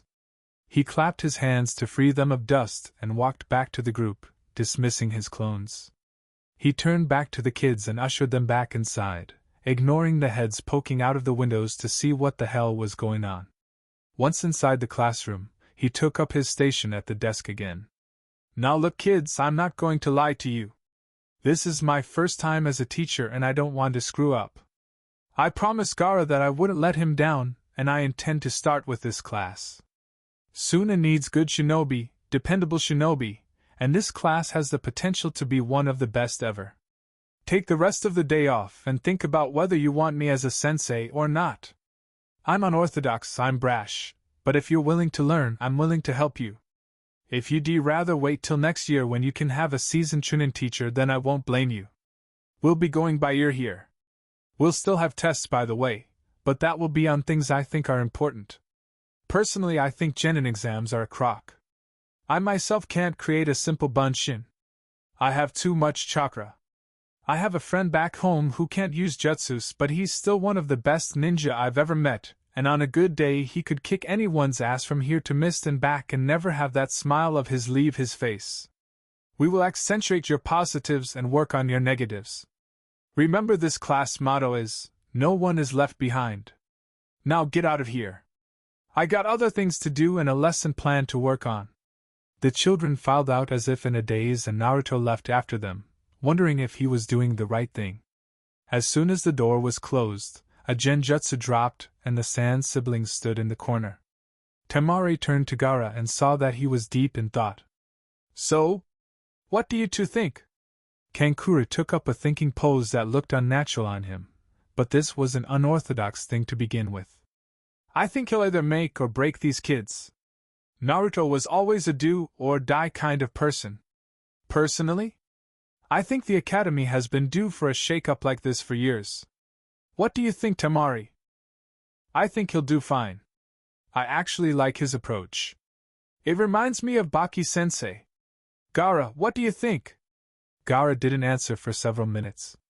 He just stood there with his arms crossed until that small smile made it onto his face, and his siblings stared at him waiting for his answer.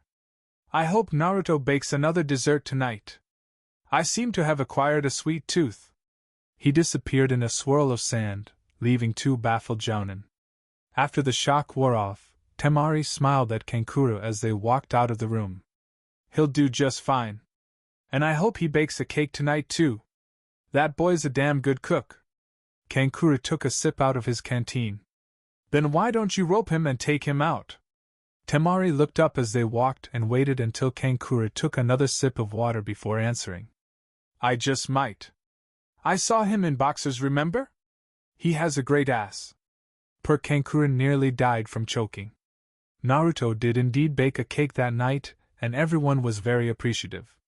He retired early to his room to think about what he'd done that day. He laid on the bed with one arm on his forehead, staring at the ceiling. Had he done the right thing in telling those kids the truth? Had he been too harsh in telling them the ugliness of the world? He sighed and rolled over to look at the clock. It was late and he needed to get to sleep. He rolled back onto his back and sighed again. I guess I'll find out in the morning.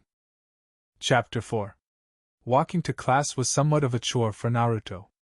It seems that people had heard of his speech to his students, and the results were mixed. Most of the ones who he assumed were parents, or people who were the age of the parents of his students, gave him dirty looks. The older folks and rank ninja gave him appreciative looks. Apparently, being spontaneous and brash was a double-edged sword when it came to teaching. At least they didn't outright hate him. Walking peacefully was another new experience to him. In fact, most greeted him, or gave him a polite nod. Having the Kazekage as a friend was a good benefit apparently. He thought back to the night before in Temari. She had smiled at him more than she usually did and had destroyed his dessert with passion, even growling at Gaara when he tried to take the last piece. Naruto smiled in spite of himself. It wasn't every day you saw Gaara startled like that. He stepped into the school and greeted everyone he met with a smile. One of his fellow teachers walked up to him and stuck out her hand. Hello there. I'm Urameshi Kari. My class is the one down from yours. I have to say your little demonstration yesterday was quite a shocker. Is that a good thing or a bad thing, Urameshi-san? Kari, please, and that's a good thing.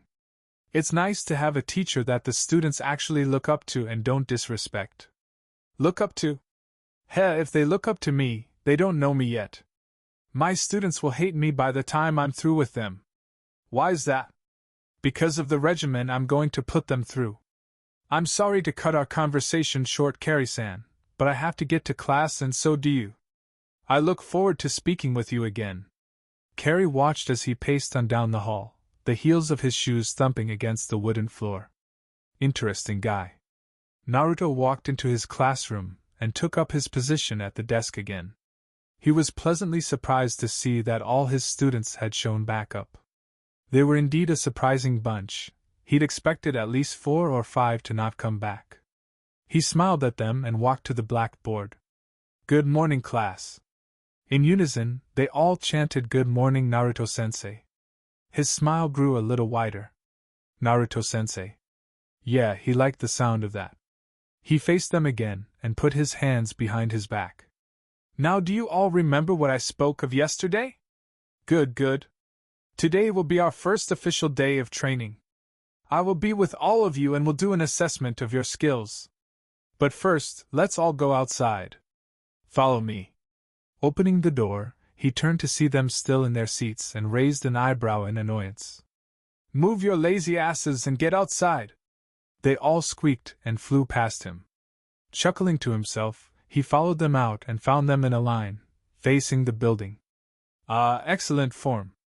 I'm glad that you all know how to stand at attention. Now, to begin, you're all going to do 5 laps around Suna.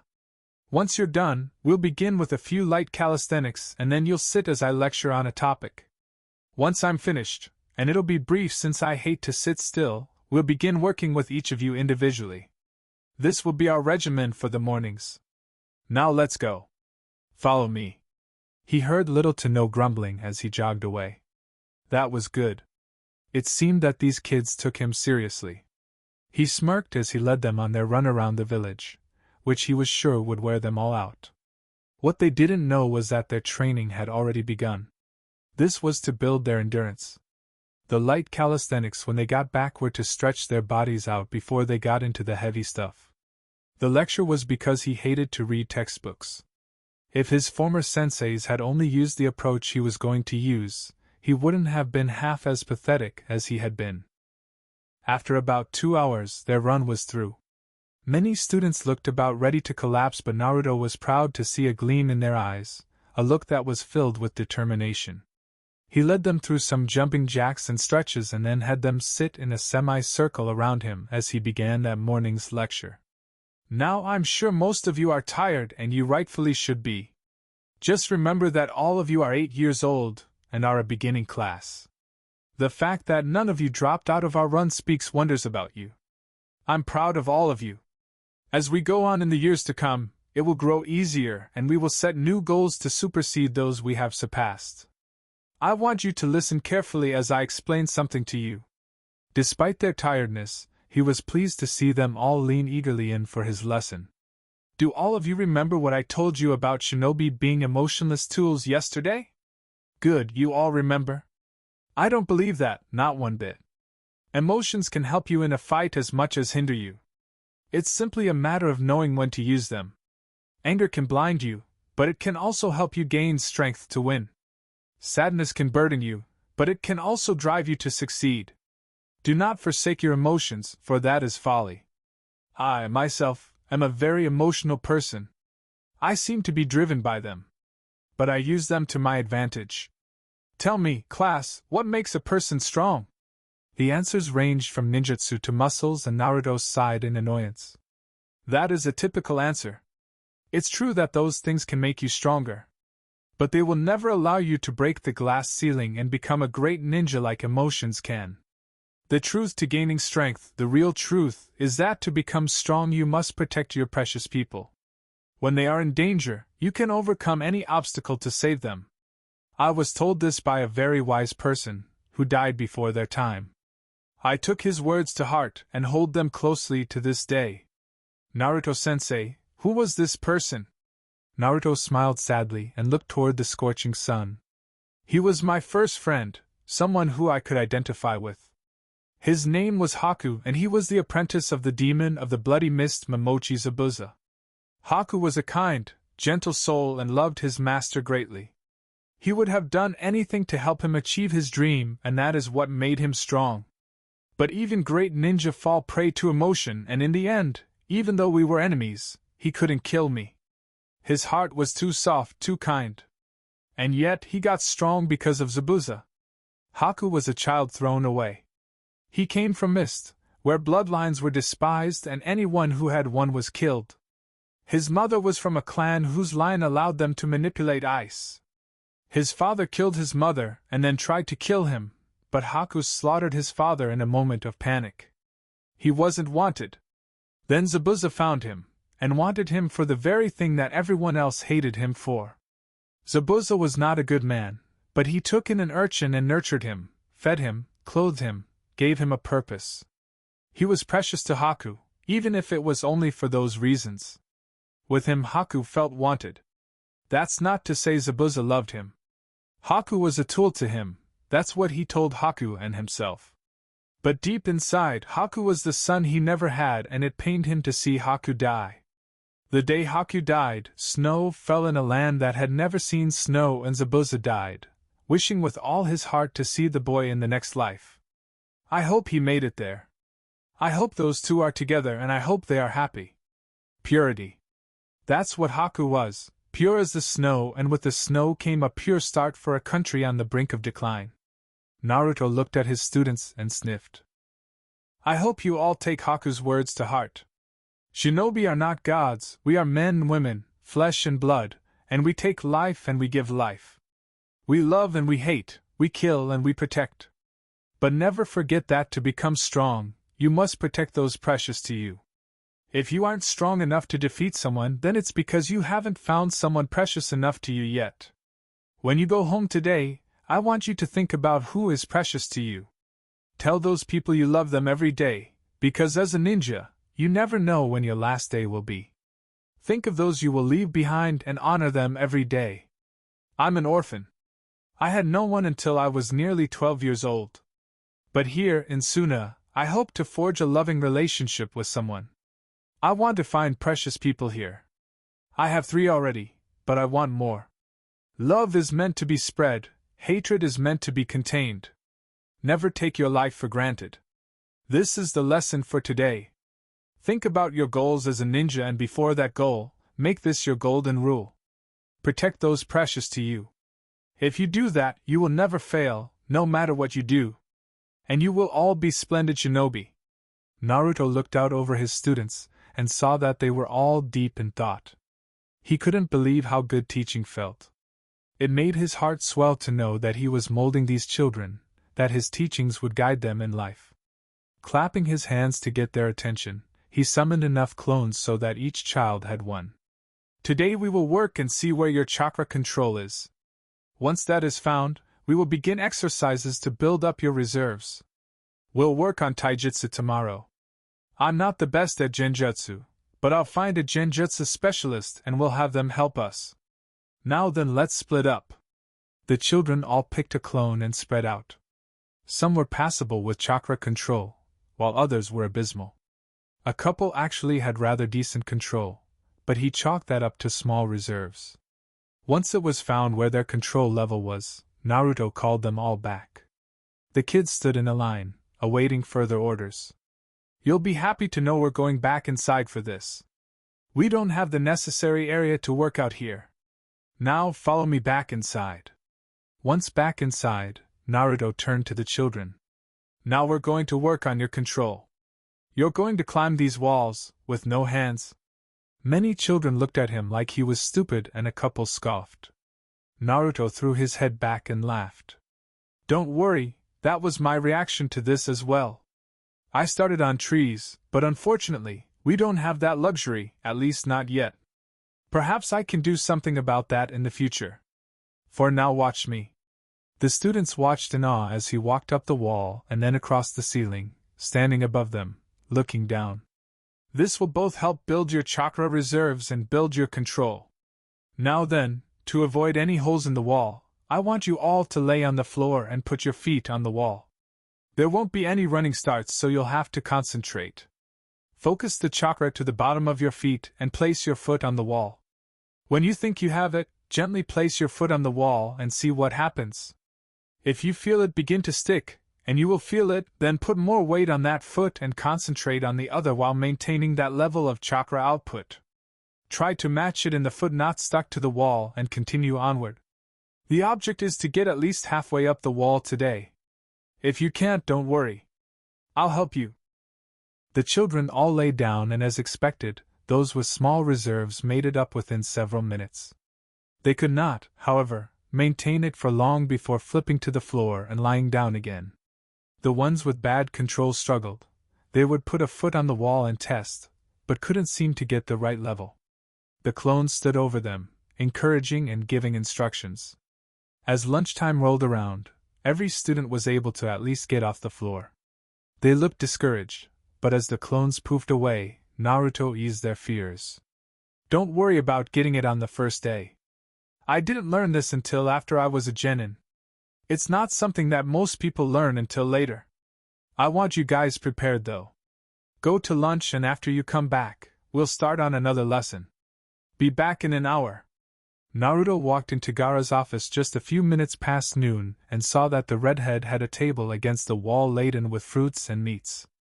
Drooling from the mouth, he headed towards the table only to have a wall of sand appear in front of him. It's rude not to announce that you're here before diving in. Fine. I'm here. Can I please eat now? I'm starving. Look at me, I'm wasting away. I highly doubt that. Bring me a plate over here when you come, I need to finish reading this document. Naruto piled the plates with as much meat and fruit as he could carry and made his way to Gaara's desk. He swept some documents out of the way and sat Gaara's plate down in front of him, receiving a grunt of appreciation. Or at least he thought it was appreciation. Munching happily on his meal, he waited for Gaara to finish before striking up a conversation. Grumbling under his breath, Gaara signed the paper with a flourish and put it in his outbox. He grabbed a slice of cantaloupe and sighed contentedly. So, how go things at the school? It's all right. The kids are uncommonly sedate and willing to learn. I don't understand it. Perhaps it was your little speech you gave them. You heard about that? Gaara nodded and reached for a slice of ham. From numerous sources. I'd say you scared the stupidity right out of them. That's a good thing though, so don't go getting mopey. It doesn't suit you. Well, I just hope I'm doing the right thing. Have any parents complained about me yet? 1. He's a grandfather and legal guardian of one of your students. He remembers me way back when I was still a bloodthirsty killer, and doesn't like people like you or I. He's stuck in the past and wanted to pull his grandchild out. Of course, I told him where he could go if he didn't like it. He caved with little difficulty. You used your sand on him, didn't you? People should not be so foolish as to believe that just because I am young, that I am a pushover as Kazekage. I don't take being told what to do very kindly, no matter if they are my elder or not. You still shouldn't threaten people, Gaara. It'll only reinforce his opinion of us. Gaara sighed and looked at his friend as he munched on some grapes. You're too kind for your own good, Naruto. It'll be the death of you someday. Perhaps. I'm sorry, Gaara, but I have to return to class. My clone says that the students returned earlier than I thought. Very well. I shall see you this evening perhaps, if my duties don't keep me here all night. All right. Later. As Naruto walked back to the classroom, he wondered what he could show these kids. He decided that starting with the basics was the best thing to do. Since he'd already made them do control exercises today, they should be able to do henge with no problem. Nodding to himself that that was indeed the correct path to follow, he walked inside to find his classroom in utter chaos. The children were talking and laughing amongst themselves loudly. He gritted his teeth. The clone had dismissed itself prematurely. Next time he'd leave 2 clones to avoid this. The kids never noticed as he smoothly glided to the desk and leaned against it, his arms folded against his chest. The more he listened to the pointless banter, the more irritated he became. He thought of using his former sensei's big head jutsu but decided to test the theory that Gaara had that these children actually respected him. As quietly as he could he uttered 2 words. Be still. As if those were magic words, all the kids turned in their desks and faced forward. It was amazing, the power he held over these children. Only Konohamaru had listened to him with such rapture and attention. He coughed into his hand and looked over all of them. We'll begin with our last lesson of the day. You will all learn to perform henge. I will situate you each with a clone and it will show you the necessary seals to perform this jutsu. This is a rudimentary jutsu, as are all the academy graduating standards. However, henge and kawarimi can save your life if need be. They cost relatively little chakra and higher-level shinobi still use these E-class jutsu to this day. In fact, henge was my favorite technique for quite a while. Allow me to give you a demonstration. Naruto put his hands in the proper seal and transformed into Gaara. In the Kazekage's monotone drawl, he explained the exercise. To complete the jutsu, to make it totally effective, it helps if you learn the mannerisms and voice of your preferred target for transformation.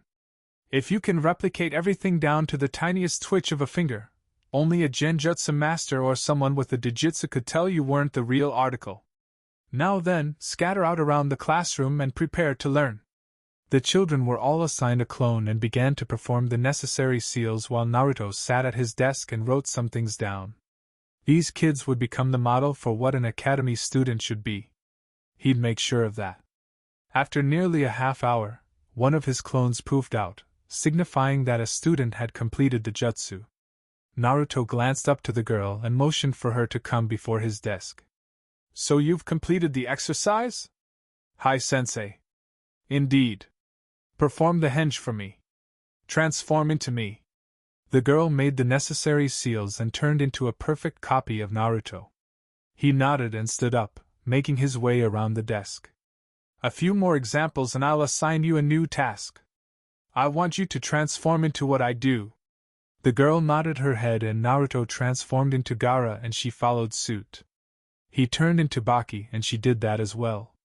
He poofed into Temari, and the girl did it mostly well but the hair was slightly discolored. Naruto undid the illusion and sat back down in his chair. You have a high degree of control but that is mostly due to low reserves. You performed very well, but when you turned into Temari, you discolored her hair, signifying your chakra was nearly out. Do not perform any more jutsu for the rest of class and let your reserves fill back up. Help out the other students and learn from their mistakes. Watch what they do and give suggestions. Dismissed. The girl bowed and walked over to a boy who seemed to be struggling. Naruto's clone stepped back and watched the two. The boy seemed grateful for the extra help and soon was able to perform the jutsu with minimal difficulty. Naruto smiled at his students and continued with his paperwork. Soon, the day was over and Naruto called for the students to return to their seats. Many flopped down, breathing heavily while his clones dispelled. He walked around in front of the desk and leaned against it. Very good. You all did well today. I want you to go home and do as you please this evening with one exception. I want you to try to trick a family member by using the henge. If you can't perform the henge all that well, then practice with your control. Now then, get out of here. I have better things to do than stare at your ugly mugs. The students beamed at the praise and gave him a high sensei before leaving.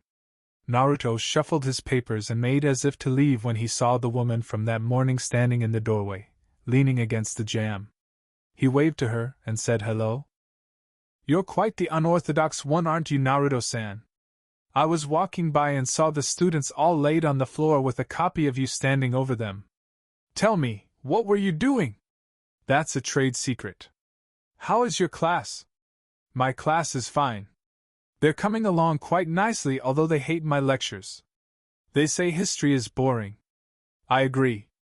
I gave my class a lecture on emotions and shinobi today.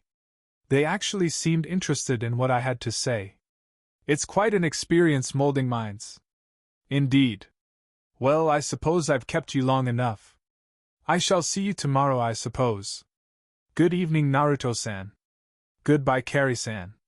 After another spectacular dinner, Naruto sat on the roof of the compound, staring out over the desert. He was lost in thought again, a strange occurrence considering who he was. He had been reading one of his father's scrolls on jutsus, and was eager to try them, but between the academy and cooking for his housemates, he didn't have any time left. He sighed and looked up into the stars. He supposed even the stars could feel lost sometimes. He heard the crunch of a shoe behind him and didn't bother to turn around. Her scent carried on the wind. Hey, Temari.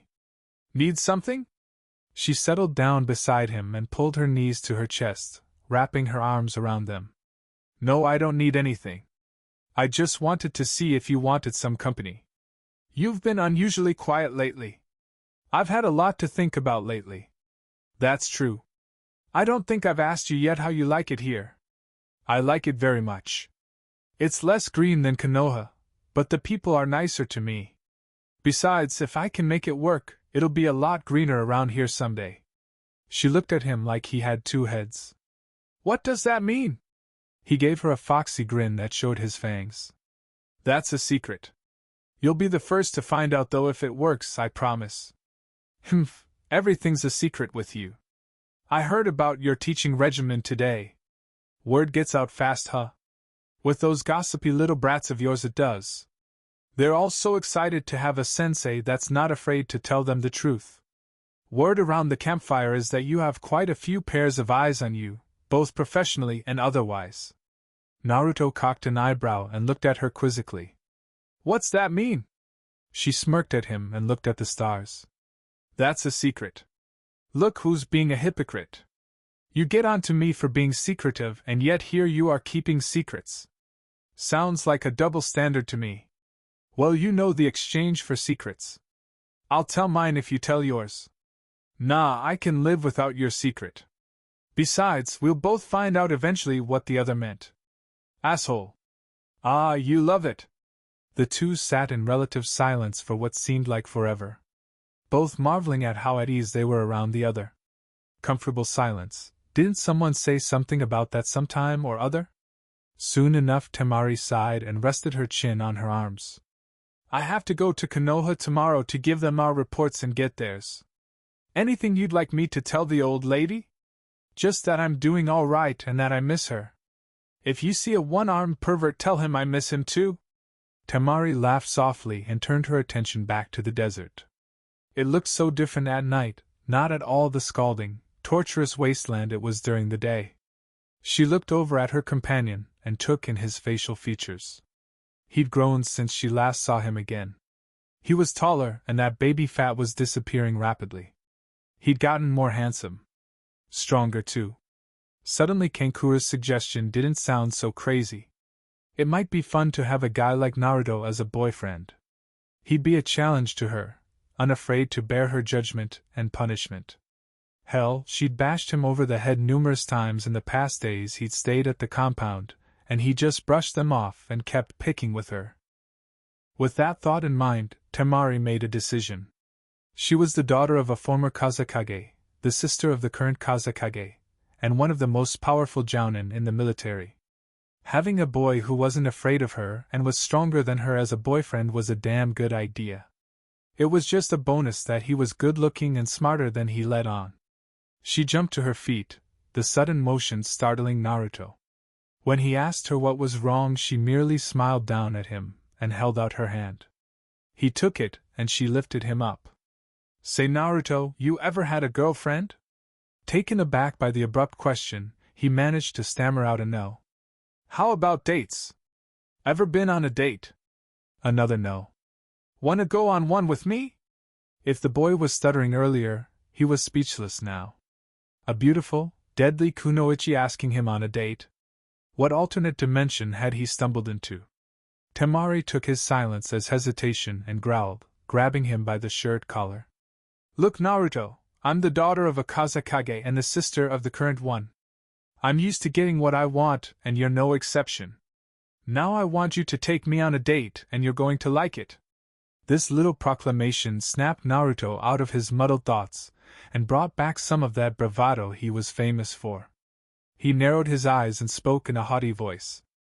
And since when have I cared who someone was related to or what their name was? You don't scare me. Temari smirked at him and let go of his collar. That's what I like about you, Naruto, blunt and to the point. When I get back, I expect you to take me out to dinner and a movie. And you can't be late since we live in the same house. It's brilliant.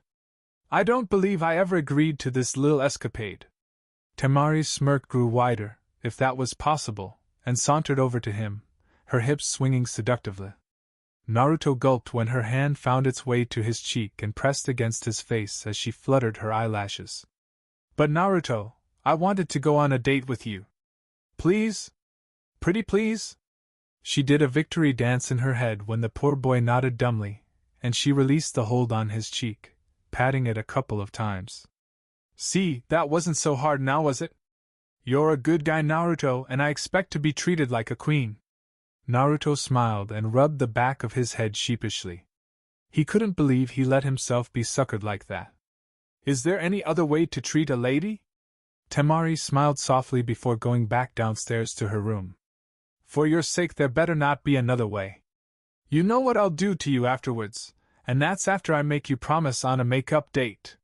She smiled sweetly while she gave her threat and walked downstairs to her bedroom. Naruto sighed in defeat and lay back again to stare at the stars. It seemed a few winked at him, as if they were laughing merrily at his predicament.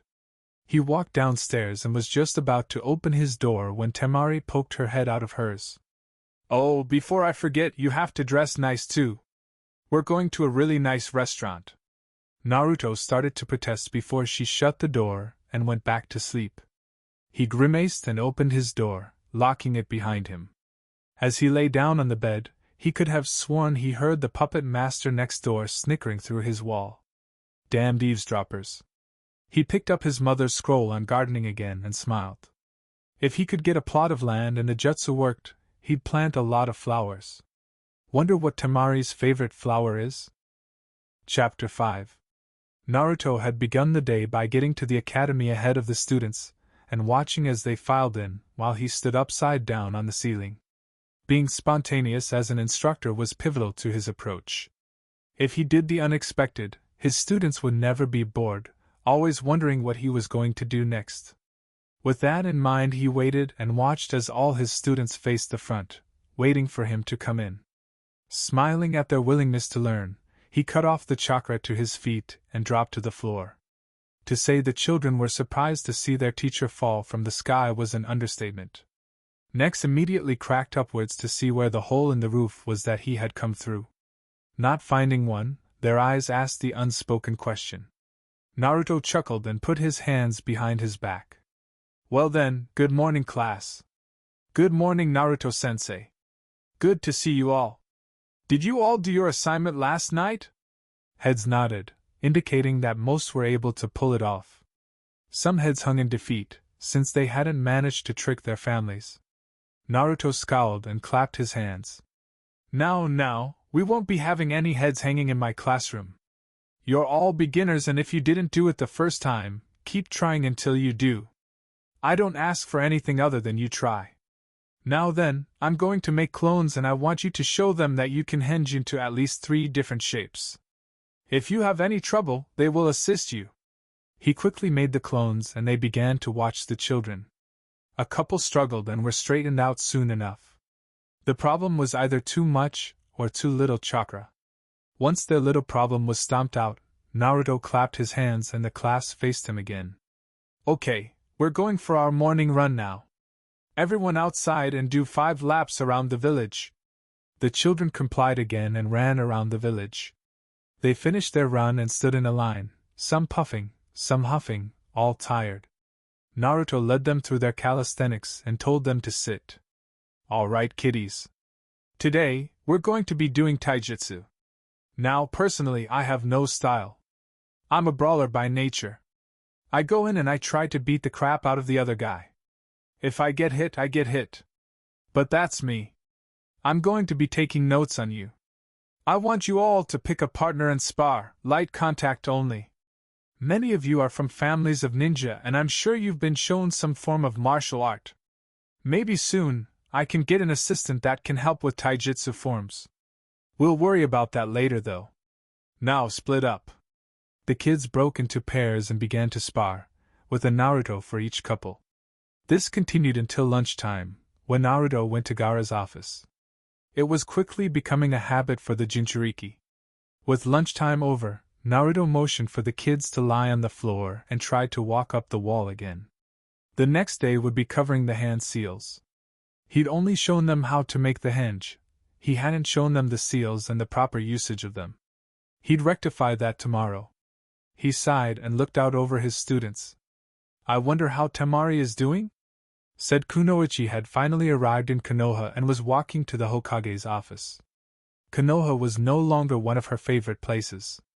This was a village that had turned its back on one of her most treasured people. Naruto was a savior to the people of Suna. He had done so much for Gaara and had asked for nothing in return. The people of Suna, while most of them, treated him like a hero. Here in Konoha, he was a reminder of the past, a reviled thing no matter what he did.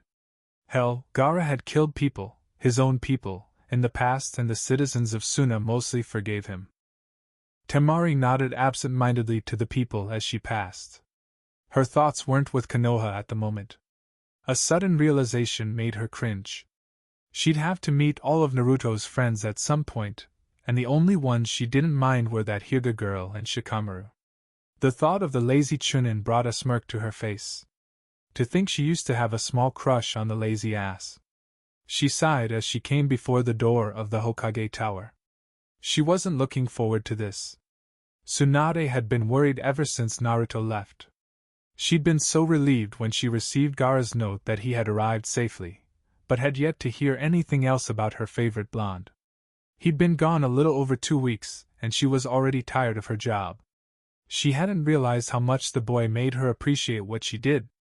His desire to be in her position made her continue on every day. Without him there to prod her, though, she simply didn't have the drive or motivation. Perhaps it was time to pass it on to someone else. She laid her head on her desk and sighed heavily. Maybe she could move to Suna too.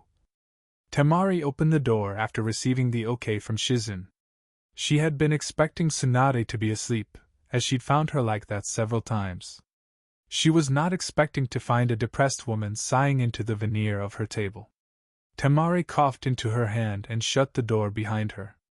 Tsunade raised her head off the desk, her vision obscured by a paper stuck to her forehead. She growled and grabbed the offending object, balling it up and throwing it across the room. Temari smiled at her childishness and took a seat. Come now, Tsunade-sama, did the paperwork really deserve that? Tsunade glared at the kunoichi in front of her, trying to melt her head with her stare. She hadn't wanted to be disturbed by anyone, and had thought she had told Shizun that. It was then that it dawned on her that Temari could give her an update on Naruto. Her face lit up and she smiled at Temari, slightly frightening the other blonde due to the mood swing. How is Naruto? Is he doing all right? How's Suna taking him? He hasn't done anything stupid, has he? Temari sat there dumbfounded for a moment. She'd known that the Hokage liked Naruto, but to the extent of wanting to talk to him above diplomacy? Who'd have thought? Don't you believe that we should talk about business first, Tsunade-sama? Screw business. I want to know how Naruto is doing. I could care less if this village burnt to the ground at the moment. Temari gasped and looked hard at the older woman. Tsunade-sama! That is most improper for one of your station. Tsunade sighed and leaned back in her chair. Temari, please, just tell me how he's doing. Temari smirked and suppressed a giggle. She couldn't wait to tell the old bat this. We have him teaching at the academy. Silence. Total silence. Silence from Tsunade. Silence from an eavesdropping Shizun. Silence from the hidden Anbu in the corner. The only thought going through the three's mind at the moment was, what the hell are you all thinking? You can't put him with children. He'll have them all being perverted within a month. Temari snorted and crossed her legs. Oh please, Tsunade-sama, you don't believe that. Besides, believe it or not, he's actually an excellent teacher. He's even got the brats working on walking up walls as we speak. The second day he taught them all henge. And the lectures he gives, if I'd had him as a teacher, I'd have wanted to go to school every day. Tsunade sat back, thoroughly confused. Lectures? Naruto? No way in hell. He's way too impatient to talk about any subject for too long. It's true. In fact, he's really passionate about things. He burned all the class history books the first day. Said if they wanted to learn about history, do it on their own time. He'd be teaching them how to be ninja. His first lecture was on emotions and the use of them in battle and life. Tsunade sat there, a disbelieving look on her face. Finally, after many stone-faced moments, she called for Shizun. The brunette peeked in cautiously and asked what she wanted. I want you to gather all Naruto's friends, the council, and the Jounin senseis. If this is true, then they have to hear this. Besides, this way Temari won't have to repeat it a billion times. Temari smiled at the older woman's deviousness. This wasn't for Temari's benefit, it was for Tsunade's. This was her way of rubbing it in their faces that they had made a damn fine man an outcast amongst his peers and had driven him away from his home village to a place where he was appreciated. To a village where the children looked up to and respected him. He'd been in Suna less than 2 weeks and already was becoming quite the talk-about subject. Almost immediately, Jiraiya had appeared. If something was said about his apprentice, then by God, he was going to hear it. Temari watched as they all filed in, the young, the old, the teachers, the detractors, and the friends. They all lined against the wall, and suddenly she felt vulnerable. She was about to talk about a boy that she only knew in passing before and as a friend and housemate now. In truth, she knew very little about the mystery that was Uzumaki Naruto, but she wanted to know. Oh, how she wanted to know. She smiled inside her mind. Now, she'd have all the time in the world. She faced the Hokage when the older woman coughed into her hand. Now then, Temari, let's begin again. What is Naruto's capacity in Suna? This ought to be good for a few laughs, thought Tsunade. Naruto's capacity is that of a Chunin school teacher. A cricket would not have dared to break the silence that permeated the air in that office. Not until one Naro Shikamaru snorted and gave his opinion in his usual slow drawl. Uzumaki Naruto, a teacher? PFFTT, that'll be the day. Now what does he really do? Shikamaru, he really is a teacher, and from what I've seen, he's one of the best we've ever had. The kids love him. Shikamaru knew then that it wasn't a lie, it wasn't a joke. Temari was simply incapable of delivering a joke when in the presence of so many important people. She was all business, although her eyes held a mirthful glint, like she was enjoying this. So troublesome. Ahem, now that we have that out of the way. Temari, continue with your analysis. Thank you, Hokage-sama. Naruto is coming along nicely from what I've seen. The people of Suna have taken to him very well, and so have his students. He gave them a lecture the first day about the dangers of being a ninja and gave them a chance to wait for another teacher. All of the students were back the next day. He's currently teaching them the basic ninja techniques and advanced chakra control. Sakura spoke up when chakra control was mentioned. That wasn't Naruto's strong suit. What do you mean by advanced? How old are his students? He's teaching them to walk up walls. And they're 8. He has a beginning class. This caused a slight uproar among those present, particularly the council. How could the people of Suna let that boy teach their children? He wasn't fit to do anything but missions. Even his friends seemed to doubt his abilities. Temari and Tsunade were fast becoming sick of it. Enough. Quiet down, all of you, continued Temari. Naruto is a teacher, and he's a damn fine one. I believe that his crop of genin will be some of the best to ever come out of the academy. His teaching style is just as unorthodox as he is, and he has the full support of my brother. But enough about his job. You're all here to find out how he is doing as a citizen, no doubt. Naruto currently lives in my family's compound with me and Kankuro. He's trying to find a plot of land, though, to build a house for himself. The guy currently is the resident cook for me and my brothers. A deadpan look was her answer. Shizun, who had seen the boy's eating habits, decided to speak up. Cooking? Cooking was never one of Naruto's strong points. Well, I'd love to see him make it a strong point, because what he cooks is goddamn delicious. The desserts, oh my god, the cakes. If relationships were built solely off sweets, I'd have married that boy a long time ago. Tsunade snorted and tried to hold back her laughter.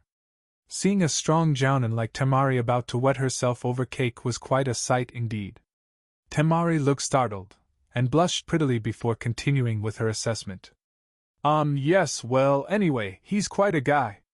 All he does, besides teaching, is study and try to find new methods of helping the students. Hamura stepped forward and harumphed into his hand. Tsunade still hadn't forgiven the old fart for running her Naruto off.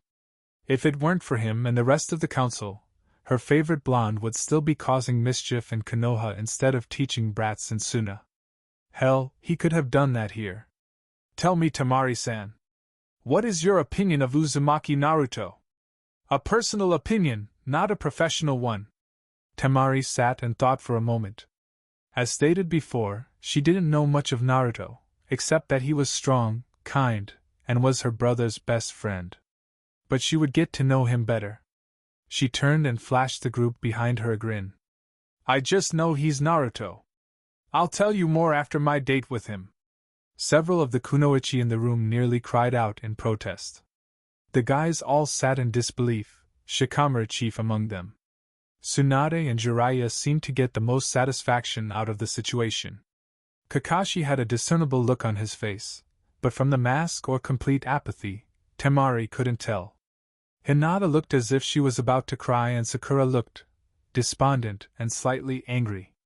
Well, from what Temari had heard, the Pinkette had had more than enough chances and the Hyuga was just too shy to act on hers.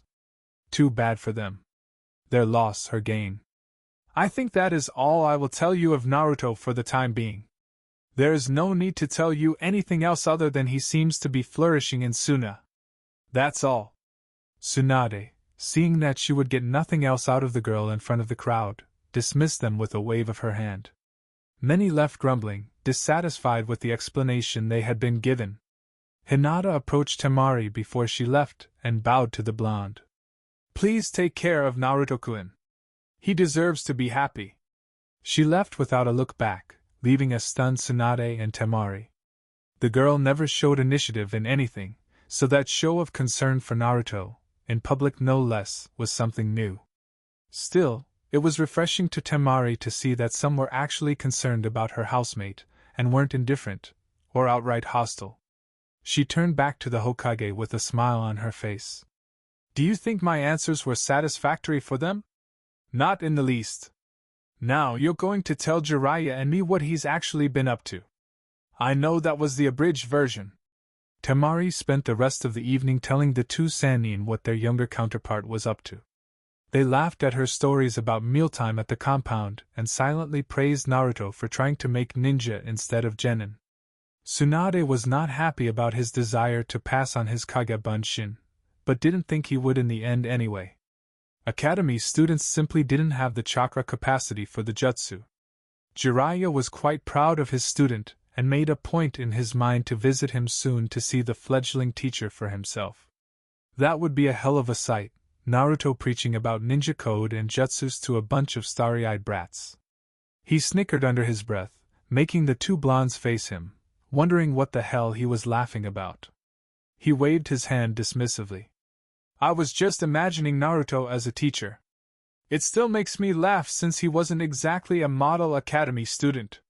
Tsunade chuckled as well, but Temari frowned. Didn't these people have any faith in Naruto? Seriously, he wasn't a bad teacher. Don't laugh at him. He's actually a really good teacher and the kids respect him, which doesn't happen often in academies. Jiraiya raised an eyebrow and smirked at the girl. Oh? Getting mighty defensive of my student, aren't you? I happen to know that he's a moron, and as for your motion that he can cook, I sure as hell never saw it during our training trip. Now Jiraiya did not get to where he is by being stupid. He's quite devious, and not above pushing buttons to get information. And Temari made such an easy target. He is not stupid. And for your information, he's a wonderful cook, much better than my brothers or me. His cakes are so good I ate one by myself and had a tummy ache for the rest of. She trailed off at the end and glared at the two older people, one who was guffawing without shame, the other who was biting her lip, trying not to laugh at the poor girl. Tsunade was able to rein in her laughter, just barely, when Temari huffed and crossed her arms like a child. Now, Temari, don't pout. We were just teasing you. Although, it seems you've fallen prey to Naruto's natural charms. Natural charms? Tsunade smirked and folded her hands in front of her face. Why, yes. It's the same reason Hinata found him irresistible for years. He just has a way with people when you actually get to know him. If you look beyond his bubbly exterior and see that he's actually an insecure individual who just wants to be loved, it makes knowing him all the more fulfilling, because you're helping him just by being there. Temari sat and pondered on that. It was true that the more time she spent with Naruto, the more he opened up to her. But that was everybody in general. She cocked an eyebrow in surprise when the two older ninja in front of her got serious all of a sudden. As far as your date with Naruto, let me make it clear that if you intend to harm him in any way or get his hopes up and then dash them like glass on rocks, we will personally end you. Do you understand? Temari nodded dumbly. Bit overprotective, aren't you? Not in the least. That boy is my godchild, and even though I'm not the best parental figure, I still try to look after him. Jiraiya gave her a perverted leer and Temari was immediately wary. Although I must say, the boy has impeccable taste. You are a delicious young thing.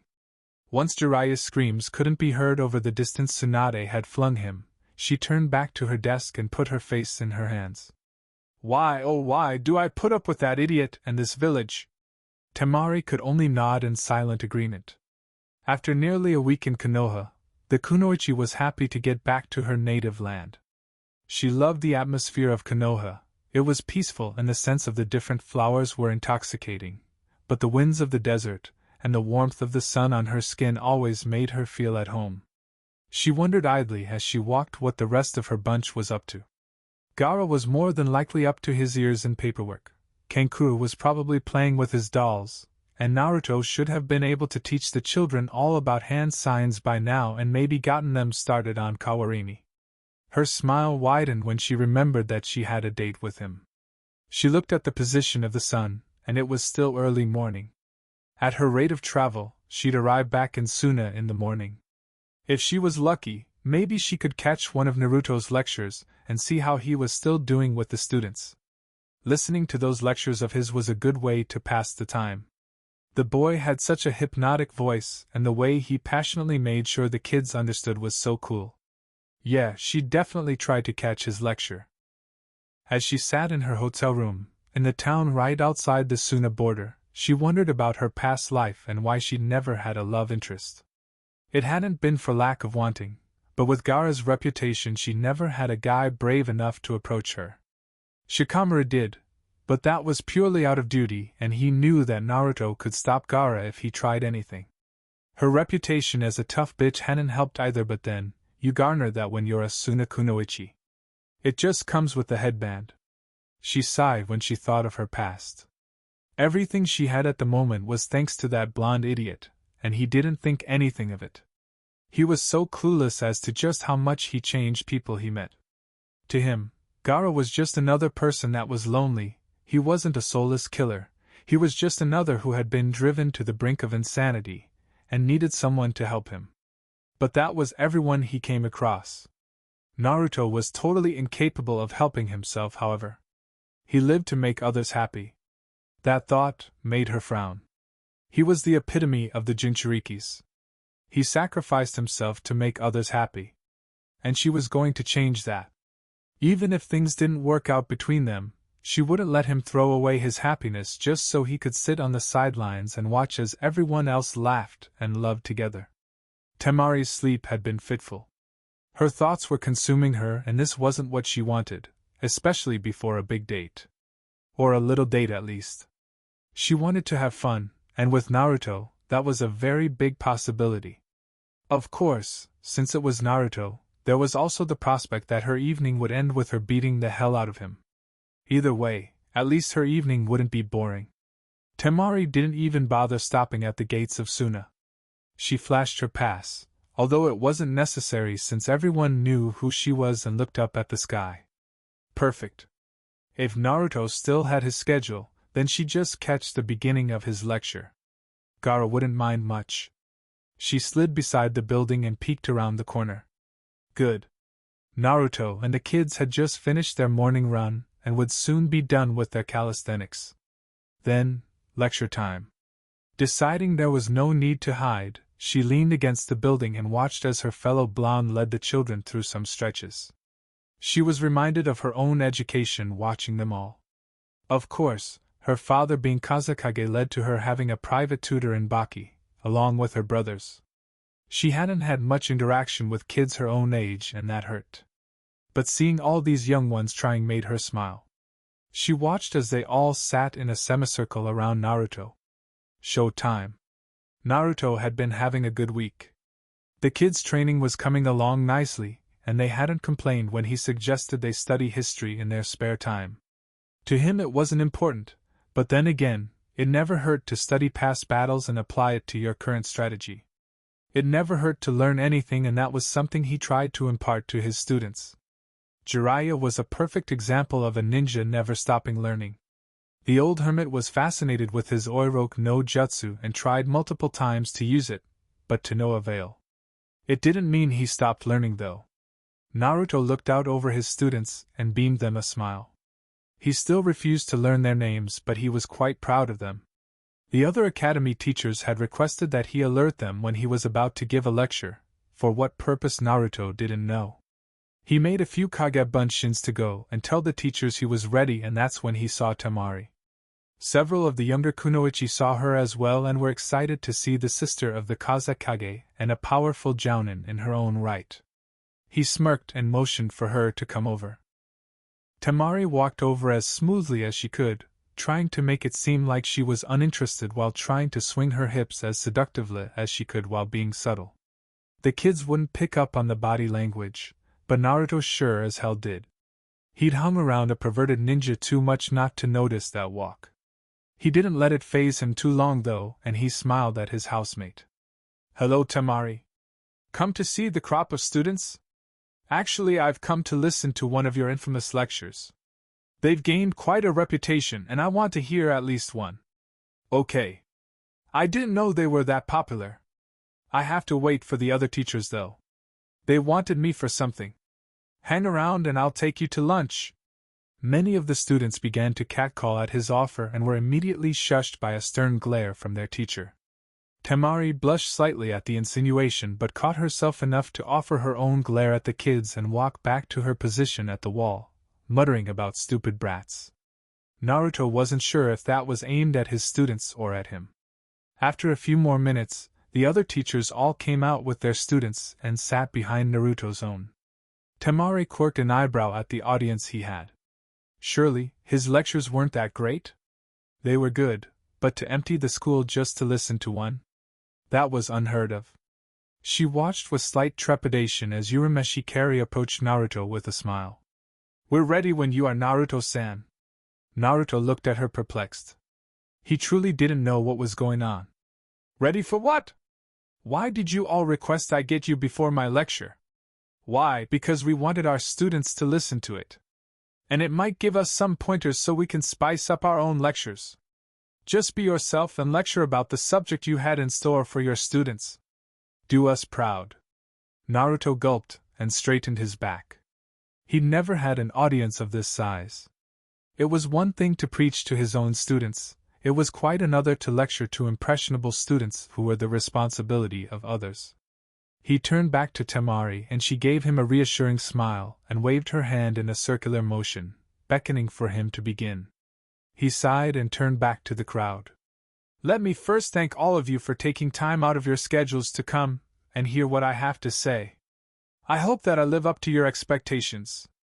For those students who don't know me, I am Uzumaki Naruto, container of the Kyubi. I am a former resident of Konoha, but I am now a Sunanin. It is my pleasure to speak to you today. I would like to speak to you all about loyalty to one's village and comrades today." Temari's eyes flew wide open. "Oh yes, this will be most interesting. Perhaps I should send for Gaara." There was no need. As if on cue, her brother appeared at her side. He nodded to her and turned his attention to his best friend. "I come from a village that espouses teamwork and loyalty above all else. And if I do say so myself, Konoha is pretty damn good at sticking to its guns. But there are glaring instances of shinobi going against that creed. I used to have a teammate by the name of Uchiha Sasuke, a holder of the Sharingan. We hated each other, but over time we began to get closer. His older brother wiped out his clan and he wanted to kill him. Sasuke would do anything to gain power to kill him, even if it meant selling his soul and betraying his village. I grew up with no one loving me, no one taking care of me. Sasuke had it all. People doting all over him, teachers lining up to take him as a pupil, a large inheritance, but he didn't care for any of it. As an Uchiha, He thought he was entitled to those things. Everything was given to him. I don't agree with that, and I never have. Being given things breeds arrogance and the philosophy that you are better than everyone else. There is a subtle grace to learning something, attaining it the hard way. It makes you appreciate what you have more. And being taught breeds loyalty. Being taught means someone has a vested interest in you and your welfare. Being taught means you are worthwhile and therefore, you are loyal to that person because they take interest in you. I had a teacher in Konoha like that. I was the dead last, a word I hate and loathe with all my being. I hate the word prodigy. I hate the word genius. I had a teacher who didn't subscribe to that either, and he has my undying loyalty because he took an interest in me. Not much of one at first, but enough to show me that I was important. That I wasn't a nobody. I was Uzumaki Naruto, and I meant something. Then came my next teacher. He was and is one of the laziest people I've ever met. He didn't want to be a teacher and only passed us because we somehow overcame his expectations and actually tried to help one another. One of those who espouse teamwork over everything. But aside from chakra control, he never taught me anything. But I was loyal to him because he noticed me. He wasn't the best person in the world, but he actually called me by my name. He didn't call me names. But then he cast me aside to a different teacher that didn't want me. And my trust in him was shattered. But I still wanted acceptance, and so my loyalty stood. Then my substitute teacher lost a one-sided fight with my master. I call him master because he is the only true teacher I've ever had. Jiraiya of the Sannin is my master. I'd never admit that to his face, of course, but I am loyal to him without question. It's been said that I would do anything to help my friends, and that is true. I'd fight the Shinigami himself if I thought it would save my precious people. Notice that I never once said that I was loyal to Konoha. I was loyal to the people in it. That village never gave me a damn thing, and yet I still wanted to protect the people. You'd think that, it being one of their yandame's final wishes, that the people of Konoha would see me as a hero and not as a monster. But that is the fate of a Jinchuriki, to be hated and reviled, even as we struggle to maintain our humanity in the face of adversity. It's been said that a person is smart. You can tell an individual something, and if they're given adequate time to weigh what they hear, they can form a rational opinion. People are dumb, stupid, ignorant animals, and together, they can bring even the most virtuous and righteous of men to their knees. Listen to me when I say it is good to be loyal to your village. It is your home, and you should always protect it with everything you have. But without your precious people, a village is just a collection of buildings, a place where people live and sleep, and it will never be a home to you. But love just one person and a village of enemies can become a sanctuary of the heart. Suddenly Naruto felt very heavy. He sat on the ground and crossed his legs. He sighed before starting again. That's not to say that loyalty and friendship are always rewarded. Loyalty is different from devotion. Devotion is blindly following after something and never seeing the bad in it. I did that when I was younger with one of my teammates. I chased her and was oblivious to the fact of how pathetic it made me seem. But still I protected my teammates against insurmountable odds and never once received a thank you. And despite my bubbly facade on the surface, I was quite bitter on the inside. It seemed that no matter what I did, my loyalties would never be returned. And then Sasuke defected to Orochimaru. The same man who tried to destroy our home, all because of a promise of power. The price of said power was his body and mind, and yet he didn't care. As long as his brother died. And so our bonds were broken. And like an idiot, I kept trying to reshape those bonds and bring him back. I couldn't accept that he would willingly betray his village. And I had made a promise to my crush, and I couldn't break that bond either. That was how my loyalties lay. But of course, my story is complicated and there are many variables that I haven't brought to the surface. The point of the lecture is that loyalty takes both sides being true to one another. Trust is the key. If you trust your comrades with your life and they can trust you with theirs, then you have their loyalty and you have theirs. If you can trust your village never to betray you, and you show that you will never betray it, you both are loyal to one another. But loyalty is a two-way street and both sides have to be willing to walk it. Remember when you leave today, that trust and loyalty are some of the hardest things to attain and some of the easiest things to break. One incident is all it takes to completely shatter whatever bonds you had with those precious to you. And that trust and loyalty may never be rebuilt. And if it is, it will take a long time. That's a sad truth, but it is a truth nonetheless. I want all of you to think on this. Naruto looked around and all eyes were on him. The children sat in awe at the frank discussion, and even the teachers were impressed. Naruto sighed and smiled at the throng. Sometimes he felt so old. Remember to protect those precious to you. I say that quite a lot, but it is a rule to live by. Remain true to your ideals and your loyalty will never be questioned. And if anyone ever questions your loyalty, work twice as hard to prove you are the better man. Do not sink to their level, questioning a fellow ninja's integrity. If there is one thing I cannot stand, it is a traitor to one's village and friends. If any of you ever turn on our home. At this, Naruto channeled a fraction of the Kyuubi's power to change his appearance and give his voice that demonic edge. Everyone in attendance, except the Sand siblings, were frightened at the sense of power. When he wanted a point across, he'd get the point across. I will have no mercy upon you. I will request to be the one to hunt you down.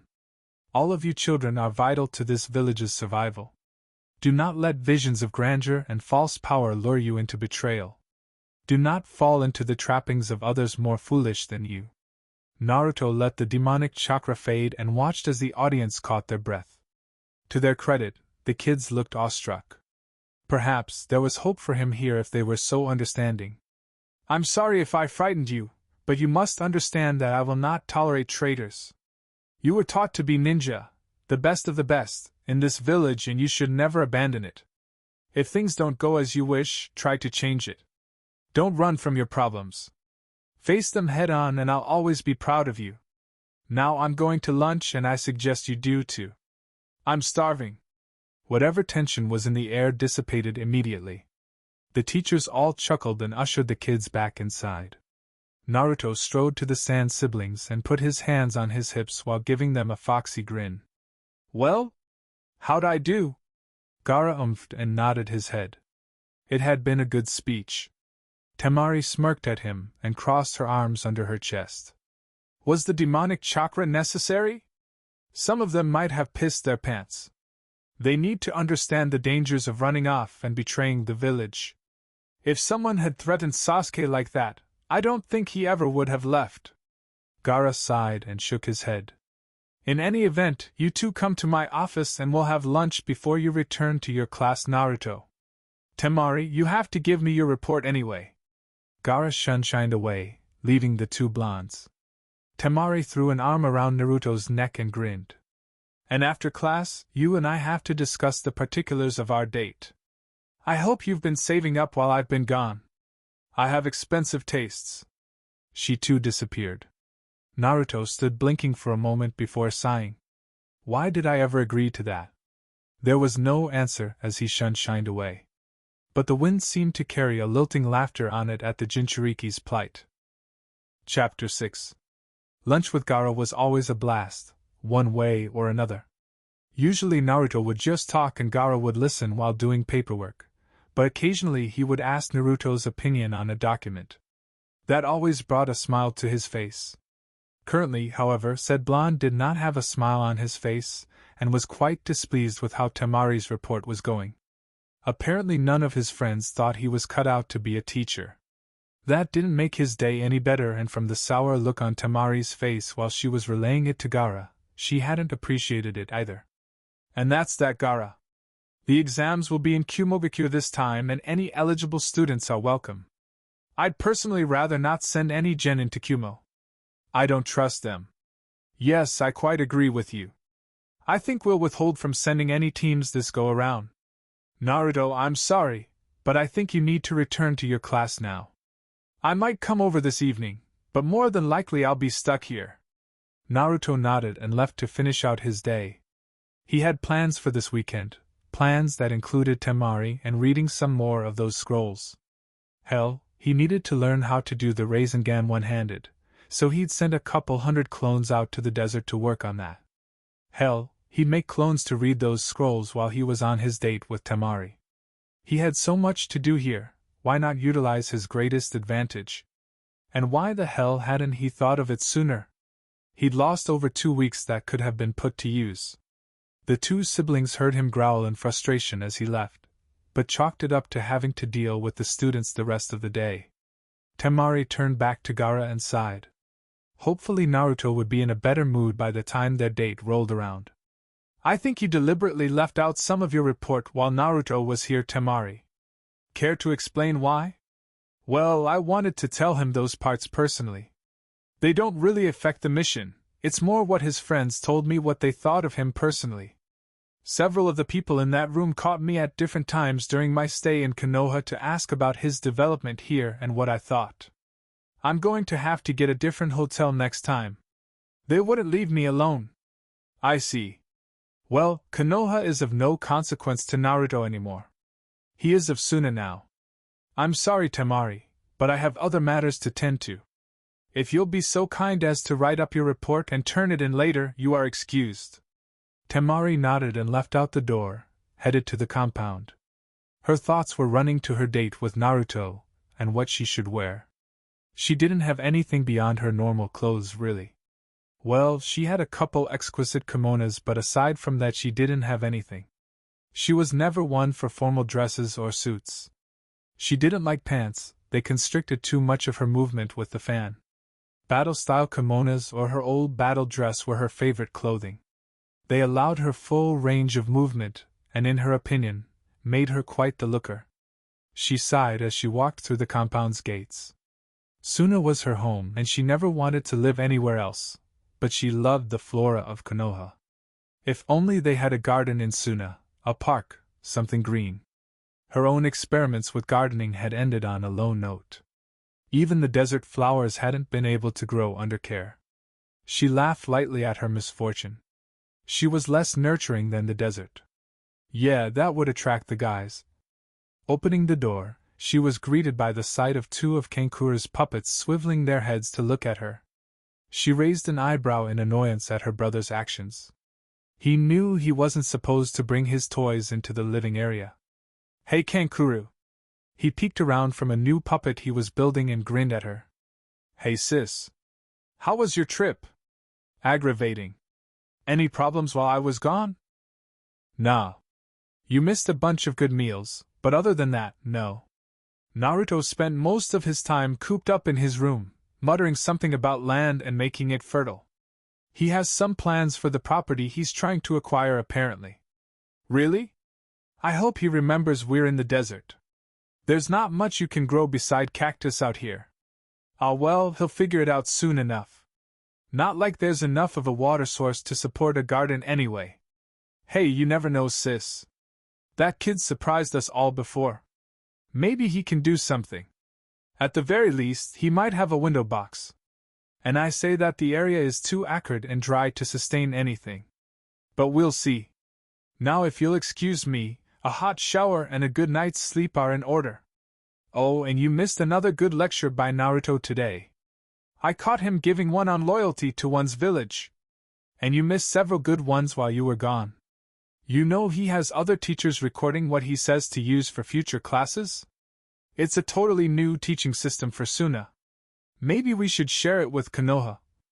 I don't think we should share anything with those assholes. Before he could ask what she meant, Temari was up the stairs and had the shower running.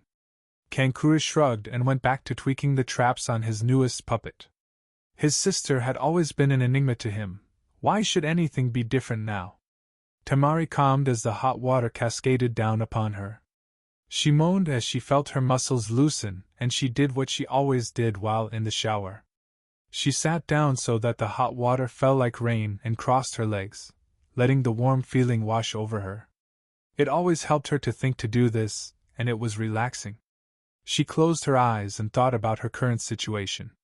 She'd heard talk since Naruto was staying with them that he was one of the best-looking guys in Suna.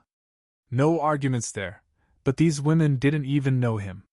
They knew he was a Jinchuriki, and she had heard more than one say they'd like a go at the demon. That pissed her off. People like Naruto and her brother were not sex toys. What they wanted, more than anything, was to be loved like a normal person, not touted and revered for the demon in them. They especially did not want to be fucked simply for their stamina. Most Jinchuriki seemed to stay away from relationships and physical contact if at all possible. Naruto was an exception, but even he had problems with public affection. A simple hug could leave him disoriented and confused if it wasn't a person close to him. She'd have to break him of that. She shook her head to rid herself of the depressing thoughts. Now then, what should she wear for her date? She nearly squealed with anticipation. She'd never actually been on a date. Eating out with Shikamura had been about the closest she'd ever gotten to it. Hopefully, nothing would ruin it. She sighed happily and washed her body off. She felt better than she had in days. Amazing what a hot shower could do to help one's mood.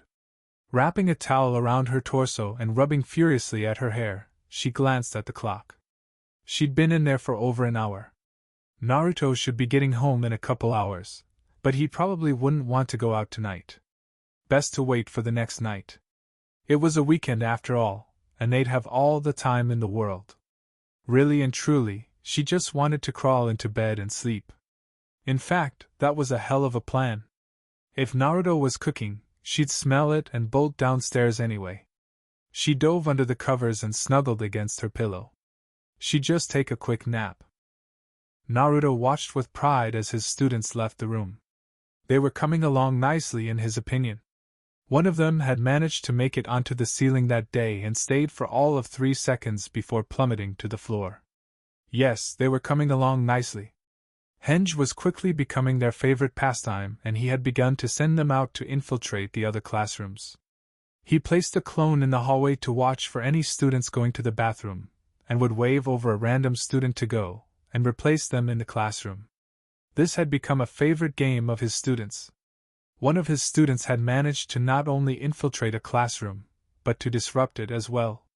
The teacher, one of the ones Naruto didn't get along with, had chased the student out and was trying to punish him, but he'd run back into Naruto's classroom and dropped his henge, while taking his seat. The teacher had come crashing through the door and demanding to know where the kid was. Naruto just shrugged and politely asked the man to leave before he made him. None of his students had left the classroom all day. As the man left in a fury, Naruto turned and winked at the kids, sending them into giggle fits. He'd become a favorite teacher at the academy, and the children loved to hear him speak. They said he made everything interesting. He hummed as he walked home. He still needed to ask Gaara for an assistant who was good at taijutsu and genjutsu. Oh well, he had an entire weekend for himself now. No reason not to get a little done. As soon as he crossed through the gates into the compound, he summoned a couple hundred clones, give or take a few, and split them into 3 groups. All right, this group I want working on making the Rasengan one-handed. Don't stop until you're out of chakra. This one I want working on making the Rasen Shuriken more complete so it doesn't kill me. And you last few, I want reading the scrolls I brought. One of the clones asked him what he was going to be doing. I'll be cooking for tonight and trying to convince Gaara to let me have a plot of land if he comes over. Now get busy, there's a lot to cover. And if any of you exhibit certain fox-like traits, destroy it. We don't need any unnecessary episodes. The clones all saluted and disappeared to do their assigned tasks. Naruto walked inside, waved to Kankuro and walked to his bedroom. He couldn't wait to get his own place. Not that living with the Sand siblings was a bad thing, he just wanted more space.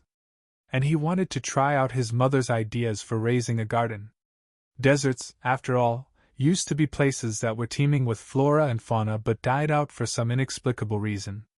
Most of the natural water sources were far below ground now, and would need to be brought up by other means.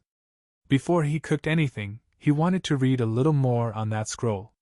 The more he read, the more intrigued he was. The first Hokage had been a Mokotan user, but no one really knew where the ability had come from. It was an unknown ability. His mother had been able to duplicate it, to a certain extent, to make her garden massive and the most beautiful in Konoha. He'd noticed several unidentifiable species of flowers when he'd visited his parents' home, but they were wild now, and untamed from years of lack of care. He just needed the land to try his luck. Naruto looked over at the clock and decided it was time to get up and cook supper.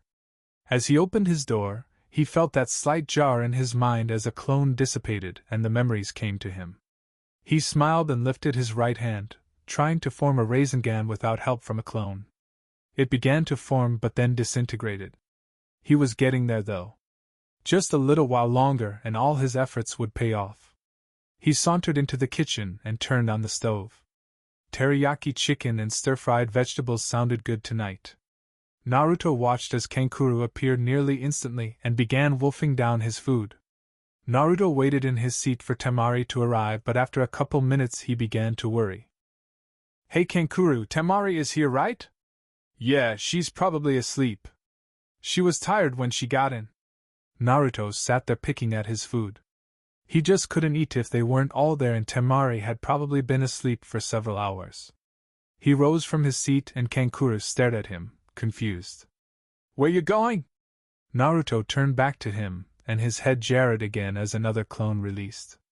"I'm going to wake her up. She needs to eat it while it's warm. It doesn't taste good reheated." "Well, tell her to hurry up or I'm eating her portion." Naruto nodded and headed up the stairs.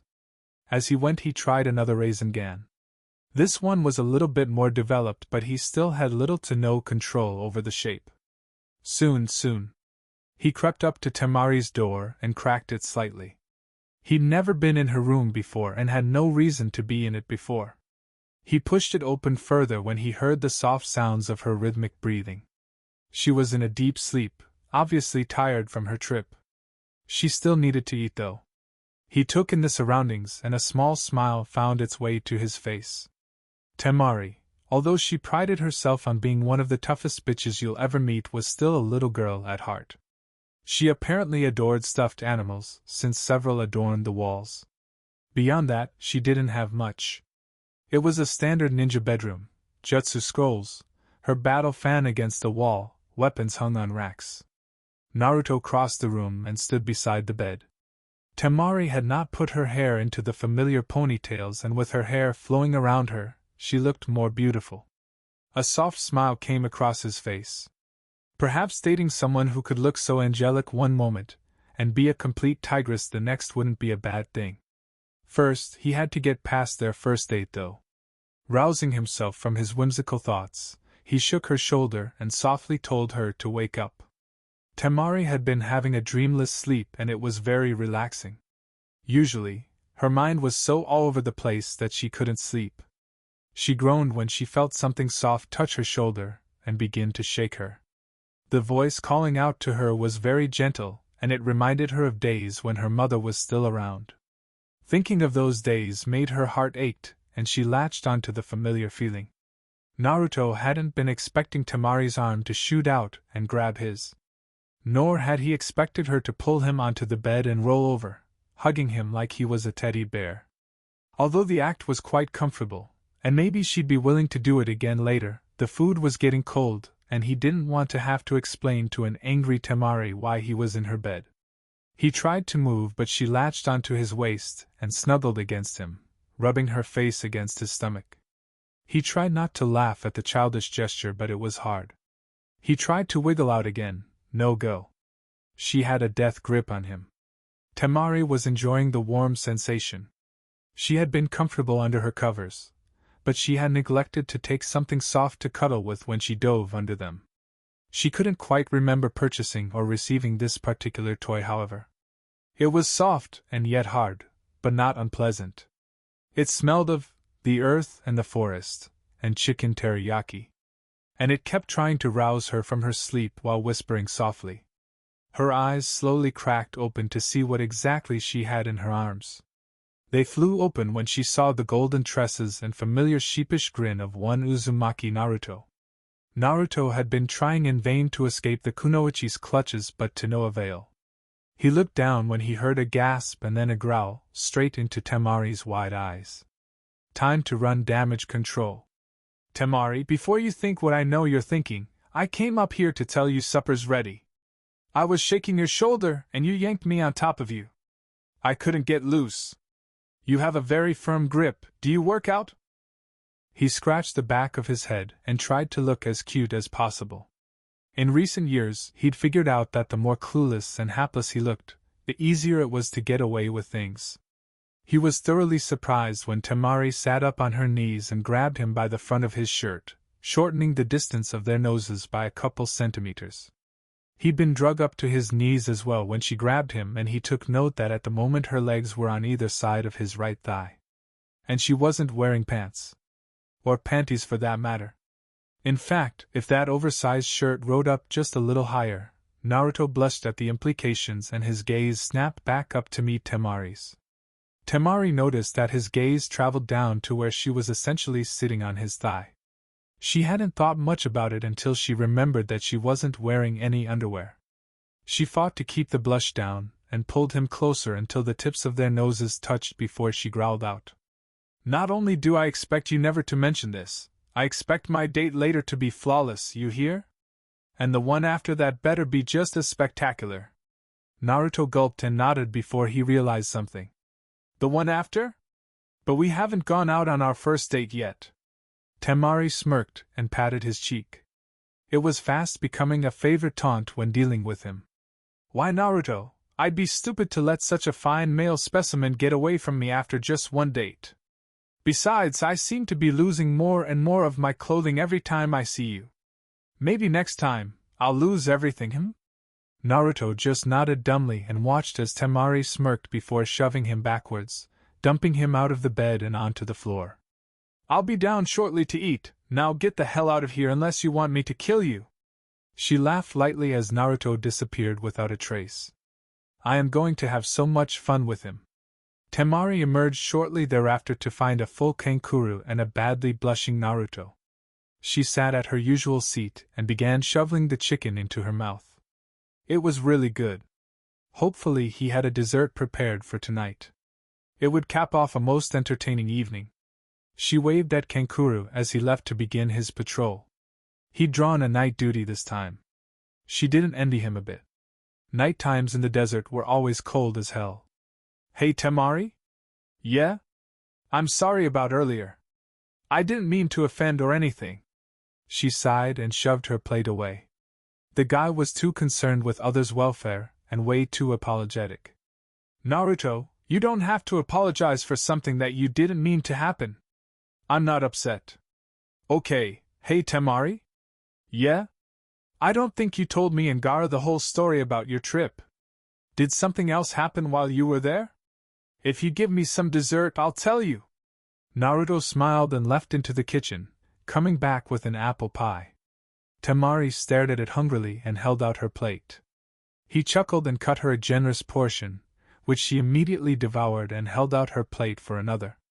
You don't get any more until you tell me more about your trip. Fine. I told you everything about the meeting in the office. What I didn't tell you was that all your friends came to talk to me at different times to see how you were doing. Most were genuinely curious and wanted to know how you were faring. The Hyuga girl was happy that you were getting along so well. Her teammates were happy for you too. The others all just wanted particulars of what you were doing and why you chose Suna, whether or not I was actually going to go on a date with you, that kind of thing. The two most interesting were your former sensei and your teammate, Sakura. Temari was lounging in her hotel room, enjoying a snack of dango and chilled sake, when she heard knocks on the door. She growled as she got up. Those friends of Naruto's were about to drive her up the goddamn wall. They just wouldn't leave her be. The only ones who had been somewhat pleasant were Hinata, who had treated her to dinner in exchange for some stories about the amicable blonde, and Ichiraku, who had offered to help her with whatever paperwork she might have this trip if she shared some of Naruto's teaching secrets with him. She was shocked to see Naruto's two ex-teammates standing before her. Sakura spoke up hesitantly. Temari-san, may we come in? We just want to ask a few questions and then we'll leave. Temari sighed and gestured for them to come in. Sure, why not? Everyone else has come by. I figured you two would be among the first.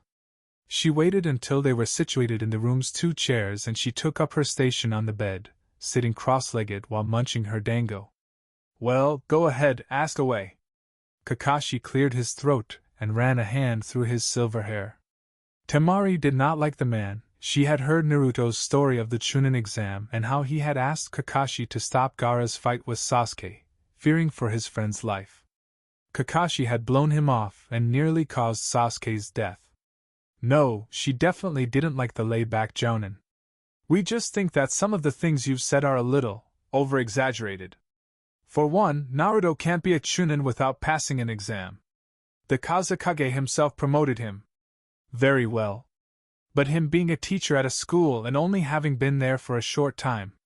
It doesn't sound plausible, and Naruto doesn't have the necessary skills to teach anyone. Temari narrowed her eyes and sat the dango down. She'd suddenly lost her appetite. And why, pray tell, is he not fit to teach? What makes him so unfit? Naruto doesn't even have a good grasp of the basics. How can he teach others something when he can't even do it? It doesn't add up. Yes, Temari-san, Naruto was always the weakest at the basics in the academy and on our team. Besides, he can't be around children with him being as unstable as he is. Unstable? How dare you say he's unstable? Those kids love him, and the way he teaches is perfect. He teaches practical things, not stupid-ass things like useless history and meaningless theory on simple techniques. But those things are vital to a ninja's growth. No, what is vital to a ninja's growth is that they realize that they aren't invulnerable, that there are always ways to grow and learn. They aren't bulletproof. Naruto is teaching those kids life skills, not just jutsus and book smarts. Sakura got a little miffed at the mention of book smarts. That was always her strong point. Well, that idiot couldn't teach about that anyway. He doesn't know jack about history. Temari laughed at the two and picked her dango back up, taking a bite. You'd be surprised what that guy knows. He's not going to teach them history. He has them learning that at home. He's going to teach them useful things. He's already teaching them chakra control by having them walk up walls. He's teaching them infiltration by using hench. He'll be starting them on kawarimi soon. He's beginning to build up their muscles and reserves by making them exercise. He's a good teacher. And how does he keep them in line? I know personally how much of a handful he was to teach. He uses Kage Bunshin to teach each one personally. That way no one is left out. Temari watched with satisfaction as realization dawned on the two's faces. But she also knew that changing an opinion didn't happen in one day.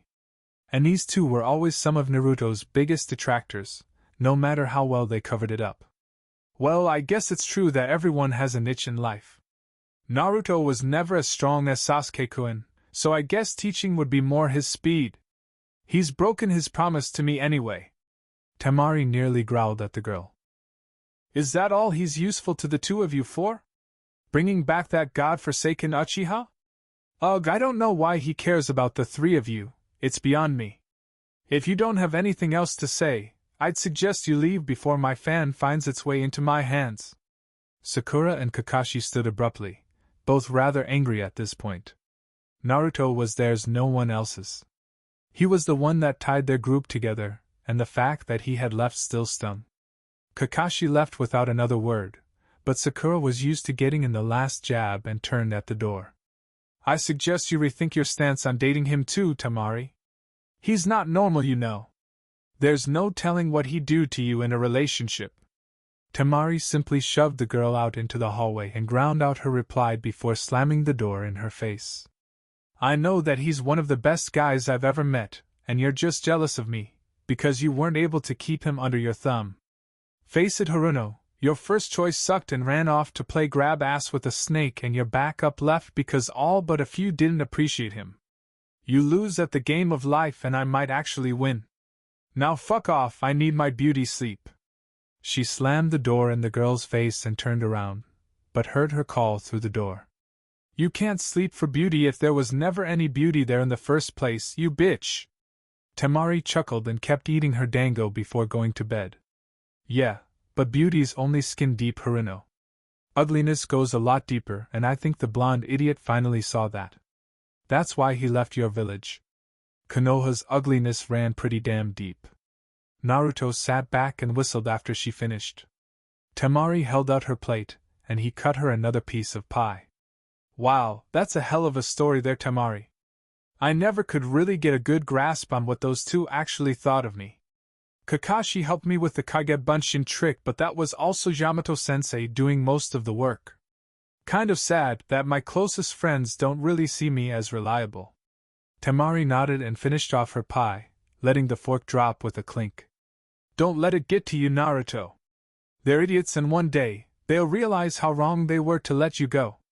But before that, you and I have a date to plan. Naruto smiled and grabbed the plates, throwing them in the sink before filling it up to wash them. Temari appeared beside him and smiled. What ya doing? I'm going to help you with the dishes. Besides, I can't let you do everything around her, can I? Sure you can. I don't mind, and the two of you have more duties than I do. But anyway, what about our date? Temari shivered when she heard the words our date. It seemed almost surreal. She smiled as he handed her a dish to dry and put away. Since you don't know the layout of the village very well or the best restaurants, I thought I'd pick everything. You just have to show me a good time. I promise to show you the best evening of your life. And if you don't? What would you have me do? Temari put her finger to her lip thoughtfully. The chances of this date failing were slim to none, but hey, it never hurt to have a contingency plan. And he was basically offering himself to her. She smirked as she thought of a fitting punishment. You have to be my slave for a whole day, complete with loincloth and a dog collar. What I say goes, no questions asked? Deal? Naruto paled when he heard the conditions. That was a little harsh. Don't you think that's a little extreme? And Kankura wouldn't ever let me live it up. Temari batted her eyelashes at him and patted his cheek. God, he looks so cute. Well, I guess you'd better not fuck up our date then, huh?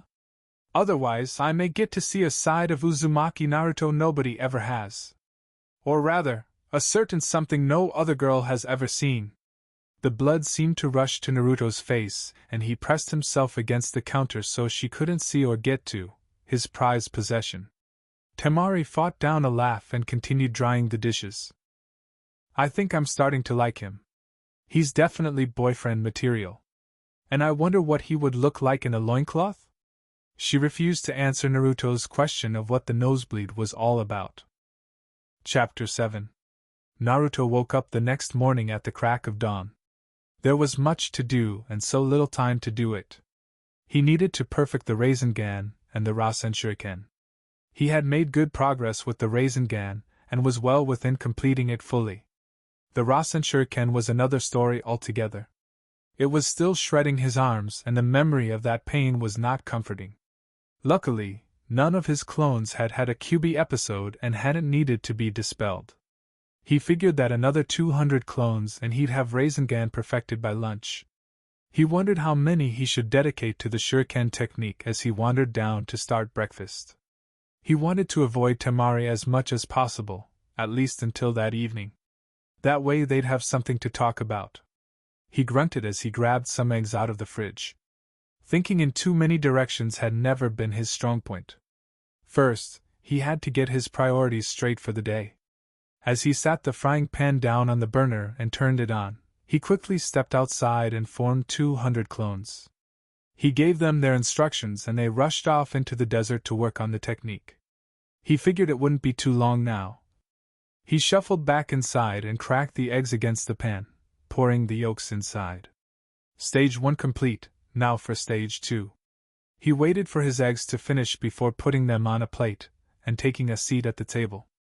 As he quickly ate, his mind turned back to his date for the night. She was certainly a lively one. She loved to tease him for some reason, and yet, even when she was aggressive, there was an underlying playful tone to it. He shook his head and wolfed the rest of his eggs down. He couldn't afford to be distracted today.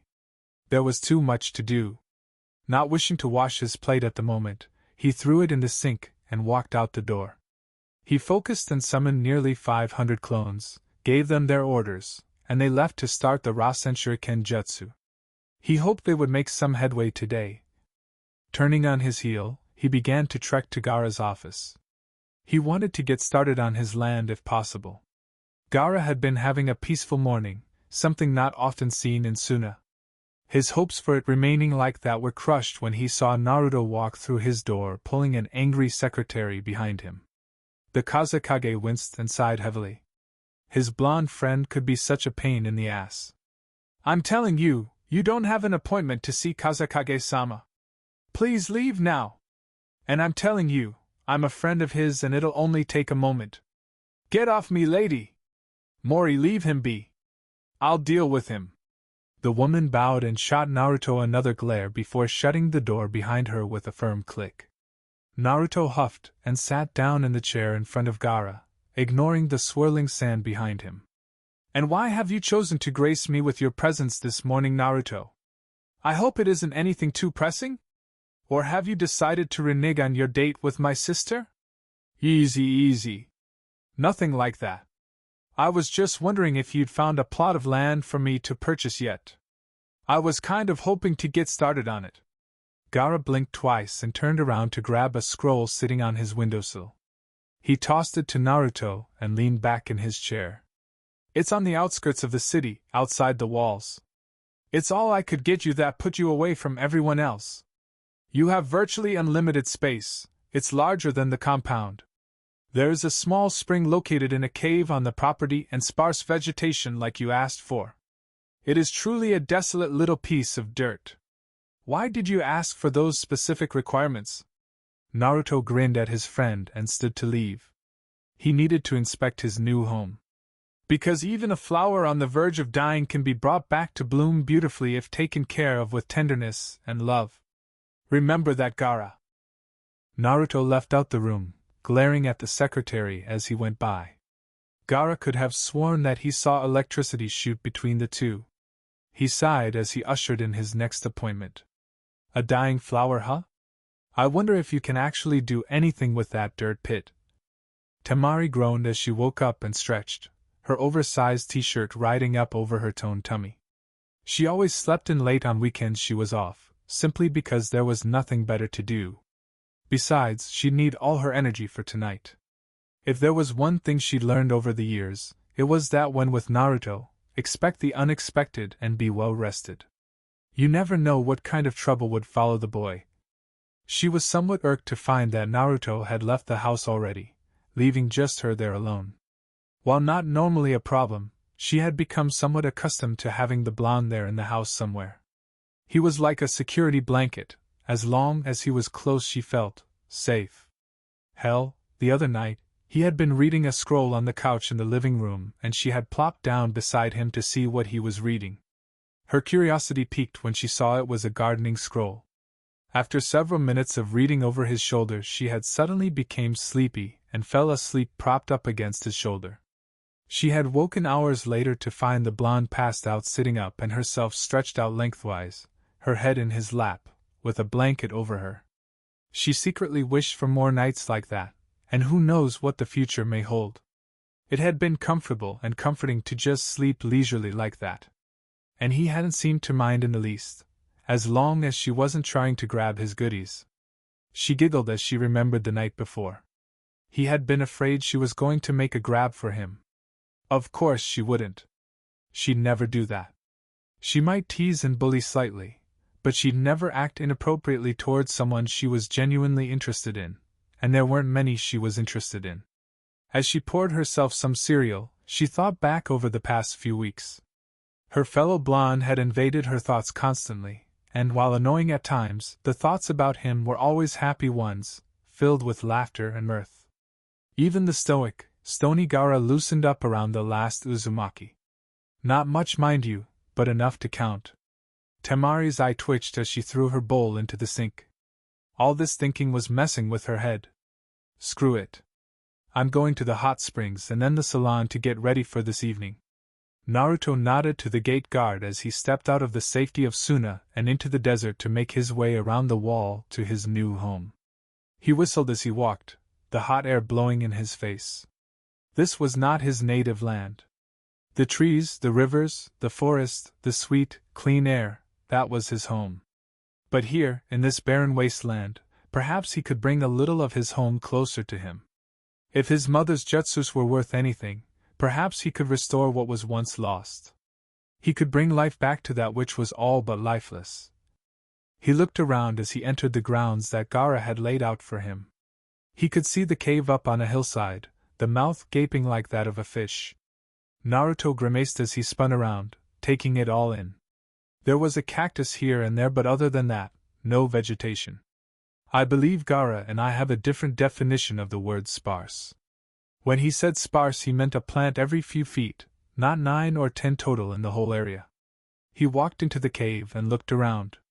It had a hole in the ceiling that filtered light in, and he noticed immediately why the place was lit up. Crystals of all shapes and sizes were everywhere. Prisms throwing light in every direction. It was spellbinding. He'd absolutely have to bring Temari here. That thought threw him for a loop. But upon further introspection, yes, he would bring her here. After all, it was pretty and girls liked pretty things. He walked to the far back of the cave, and ran his hand over the rock. It was smooth and cool to the touch. Not like he'd expected. The spring in the middle of the cave was small and a pool of water had formed below it. He bent to drink and found the water cold and sweet. He'd have to inspect and see if he could find the source further down. He walked back outside into the sunlight, and shielded his eyes from the sun. He turned back to stare into the cave one last time, and saw a pair of black eyes staring back at him from the pool. The creature sat on 2 legs staring at him while washing something in the water. Its bushy tail swept back and forth, and its banded eyes seemed to bore into him. He watched as its whiskers twitched before its eyes widened and it suddenly poofed out of existence. Was that a raccoon? He shook his head and cursed himself for not covering up more while out under the accursed sun. He was already starting to hallucinate. Better to finish up what he wanted to do before heading back to the compound to research more. He walked down the hill and stopped beside a cactus at the bottom. He sat down underneath it in the shade of one of its arms and crossed his legs, his hands clasped together, his eyes screwed shut. He shut out everything around him, the wind, the sand, the blistering heat of that damned sun. He focused only on what lay beneath him, the untapped potential that the desert had lost for ages. He lost himself in the green, remembering his mother's written words. It is not enough to see the green, feel the green. You must lose yourself in the green, bring it to the surface, make it bend to your will. You must push the life-giving chakra into the green and force it into the sun. If it is existing flora, make it flourish. Make it large, make it beautiful. If it is a seed, make it grow, make it strong, make of it what you will. The hardest thing to accomplish is to make green from nothing. The Shodaime Hokage was able to make Konoha by utilizing his jutsu. The green bowed to him and observed him as its master. But no man since has come close to ruling the green. The green is reluctant to serve. One must make it their own. Making barren land fertile again is a worthwhile cause, but it must be for the right reason. If one seeks to make the green come forth for ill will, the green will turn on that person and consume them. The green is like all other elements. It only bends because it wants to and recognizes the wielder as worthy of that power. One must have a tie to nature to use the green. If you are able to utilize the green, it will follow you wherever you go. It will help you in life. The green is vain and wants to be seen as beautiful. To bring the green to a place where there is no green makes it stand out, and it will be pleased. And remember always, the green can be your best friend, or your worst enemy. If you cannot make peace with it, better to let it alone than to be consumed by it. Naruto had pondered her words for quite a while now and thought he understood them. As long as he didn't use the green for malicious purposes, it would help him make this land beautiful again. All he had to do was act as the conductor and let it take its course. He shuddered when he felt the first spike as it began to creep toward the surface. He could literally feel it coming. Soon he felt the ground vibrate, and sand began to erupt everywhere around him. After several moments everything settled back down, and he opened his eyes to find green. In a 15-foot circle around him, everything was green. There was soft grass and a few flowers. There was even a small shrub. He knew of course that they would die without water, but if he kept them watered daily, until he could secure a better water source, Surely the green would forgive him if the first experiment failed. He stood and glanced around, happy with his advancement. It's not near what Mom could have done, but then again, I don't remember reading where she tried to bring life back to a desert. I hope you are happy with our arrangement. He knelt on the grass reverently, and could feel a cool sensation pass through him. Whatever essence made up the green seemed to be pleased. That was a good sign. Naruto smiled and made his way back to the gates of Suna to get ready for his date. A furry figure watched from the mouth of the cave as the blonde ninja walked away, its eyes wide with excitement. He can make the green from nothing. The master will want to hear about this. Perhaps we have found the right one. It poofed away without a trace, throwing one last glance at the luscious green grass. Naruto sighed as he walked past the site where his clones were training. One of them saw him and dispelled itself, the memories flooding his mind. All the Rasengan clones had perfected the technique, and he smiled as he did it with no difficulty. It was like second nature now. Those clones had gone on to try to perfect the Rasen Shuriken, but that was still slow going. They were making small progress, however. The blood flow was lessening with every try. He waved to the guards as he walked past toward the compound. It still was unsettling even now to be walking through the streets of a city and not be looked down upon. Hell, some of the girls were pointing and giggling at him. Not because he looked funny, but because they were thinking impure thoughts about him. It made him happy and sad at the same time. Happy, because he was finally seen as a heartthrob. Sad because in Konoha, no matter how good he looked, he was a demon. As he walked through the gates of the compound, he grimaced and looked up at the sky. Ah, fuck him. I've got a new life here. He walked inside to begin cleaning up for his date, and to get a little more study time in. Temari hummed happily to herself as she walked home. Her time at the spa and salon had been wonderful. She couldn't remember the last time she'd gone there with intent to impress someone. Probably never, but hey, that's beside the point. She bounded up to her room to get ready for the evening, ignoring the sounds coming from Naruto's bedroom. She'd be seeing him soon enough. She began to dig through her closet to find something, anything to wear. She frowned at her minuscule selection. She really should have gone shopping earlier. All she had were kimonos and the old battle dresses she used to wear. Temari was a practical girl though, and figured that a teal kimono would be best, as it complemented her eyes. She wasn't truly sure what he would be wearing, but then again, she didn't really care. He could show up in a clown outfit for all she cared, as long as she had a good time. She knew he was a good person and totally worthy of her consideration. This was just to get to know him better. She jumped onto her bed and grabbed a stuffed bear, cuddling it to her chest. The world outside may know her as a jounin, a kunoichi, the sister of the Kazekage, but here, in her own domain, she was a soft, caring individual. She loved her stuffed animals and the comfort they brought her. They helped her to think. And right now, she needed to think. She had a date to plan out and a boy to impress. She had her kimono, now she needed to finish the ensemble. Her shoes weren't of much consequence. She'd just wear some formal sandals and that was that.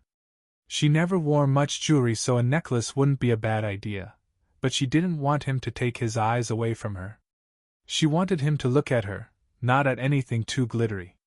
Makeup was out of the question. She looked good without it, and she knew it. Besides, she'd have to raid Kankura's room to get some, and she absolutely refused to wear kabuki makeup. Nope, not happening. Her mind wandered to what Naruto was doing at the moment. She wondered if he was as worried over the date as she was. Naruto was freaking out. He had no idea what to do on a date. Sure, he'd gone out eating with his friends and had even eaten out alone with Sakura once, but Sai and Kakashi had interrupted them. He shook his head and looked back at the scroll that he had been intending to read further into. He was letting old memories get to him. He needed to look to the future. He needed to think about the date.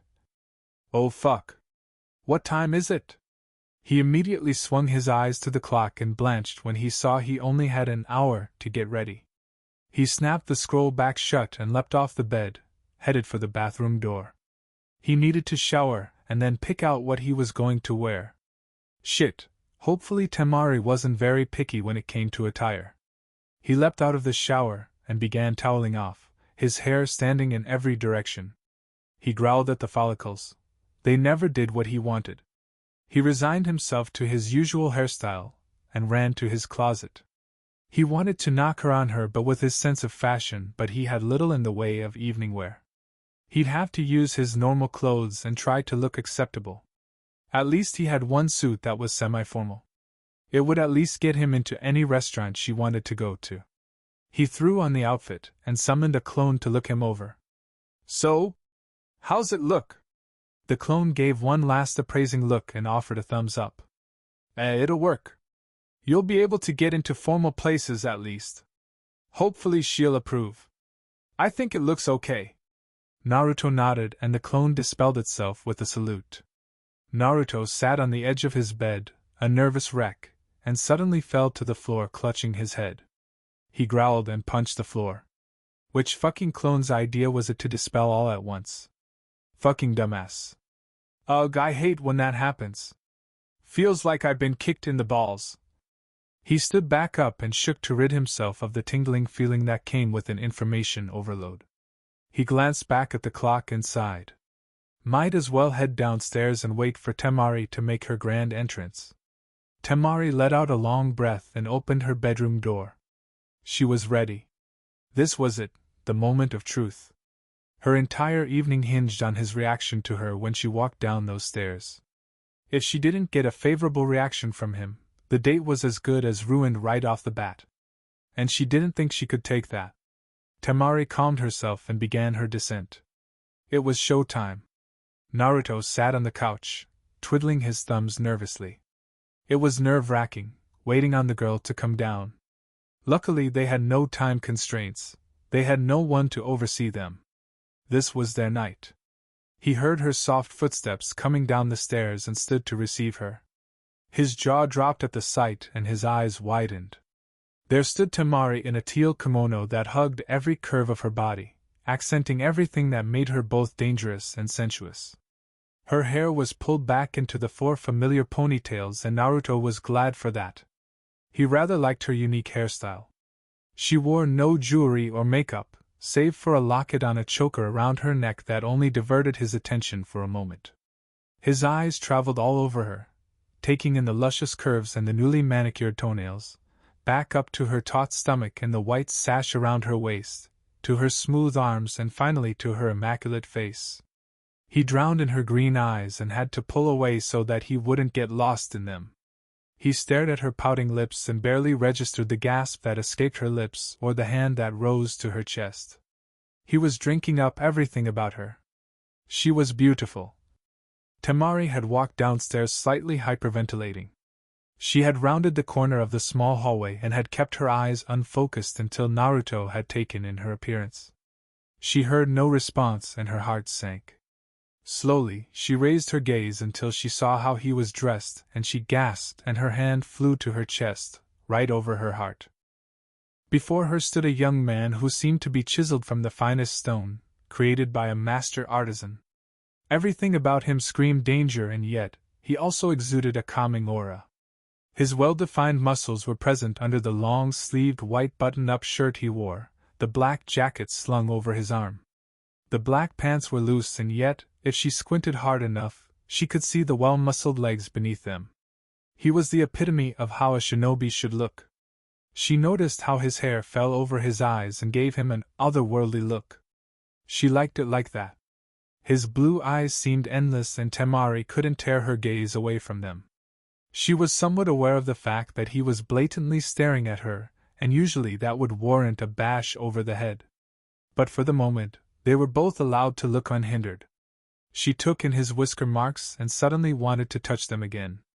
She wanted to run her fingers through that oddly feeling hair. He was perfect. Both let out breaths they hadn't known they were holding and he spoke before her. "You're so beautiful." She blushed slightly at the high praise and offered her own appraisal. "You're so handsome." Naruto let a nervous grin splay across his face and crossed the room to stand in front of her and held out his arm. "Shall we?" Temari smiled and hooked her arm in his. Tonight was going to be good. Yes, let's. The crowd seemed mesmerized by the two blondes that walked through the city on their way to dinner. Neither had said anything during their walk, preferring to save conversation for dinner, but both felt extremely comfortable with one another. Temari, despite the chilled night air, felt warm and felt no sign of goosebumps on her arms. She knew how to use chakra to guard against the hot days and cold nights of Suna, but she was sure Naruto did not. The boy didn't seem bothered by this, however. He just walked on without a hint of discomfort, and it was then that Temari remembered that every time she had physical contact with Naruto it had been warm, like a blanket had enveloped her. It was then she realized that the boy emitted a natural warmth around him, and whoever was in contact with him received that warmth. It was just right, a temperature that was pleasant, and with long enough exposure, could be like a tranquilizer. Temari was enjoying it already. They reached the restaurant she had chosen and were ushered in immediately. Temari chose the best food and drink for the both of them, and they lapsed into conversation to pass the time. So tell me, Naruto, what did you think when you found out who your parents were? A sad smile flitted across his face, and his voice echoed both his happiness and sadness. I was both ecstatic and angered, at the same time. I finally knew who they were. I had pictures, I had a family. They might not be there, but they had loved me. I had been wanted. I didn't just appear out of nowhere, you know. I hadn't always been an unwanted child. As soon as I saw my mother's face, I nearly fell into tears. The picture showed her with her hand on her belly. She'd been about 8 months pregnant with me, and she seemed so happy. My father stood beside her with his hand beside hers. I was happy that I was his son, but at the same time... Naruto's face darkened and Temari stiffened slightly. I hated him for what he did. I don't now, but for a second I did. I understand that the needs of the many outweigh the needs of the few, but the way Konoha treated me, were they really worth it? I wasn't chosen to be the jailer because of worth. I was chosen out of necessity. Any other child could have been the container, but I just happened to be born that day. Destiny? Or Kami's twisted sense of humor? Sometimes I wonder. He looked back up at her and smiled apologetically. I'm sorry, Temari. I got all gloom and doom on you.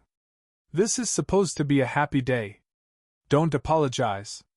Both of our families were torn by our father's decisions. Perhaps, what about you though? Let's hear about your family. You already know that, Naruto.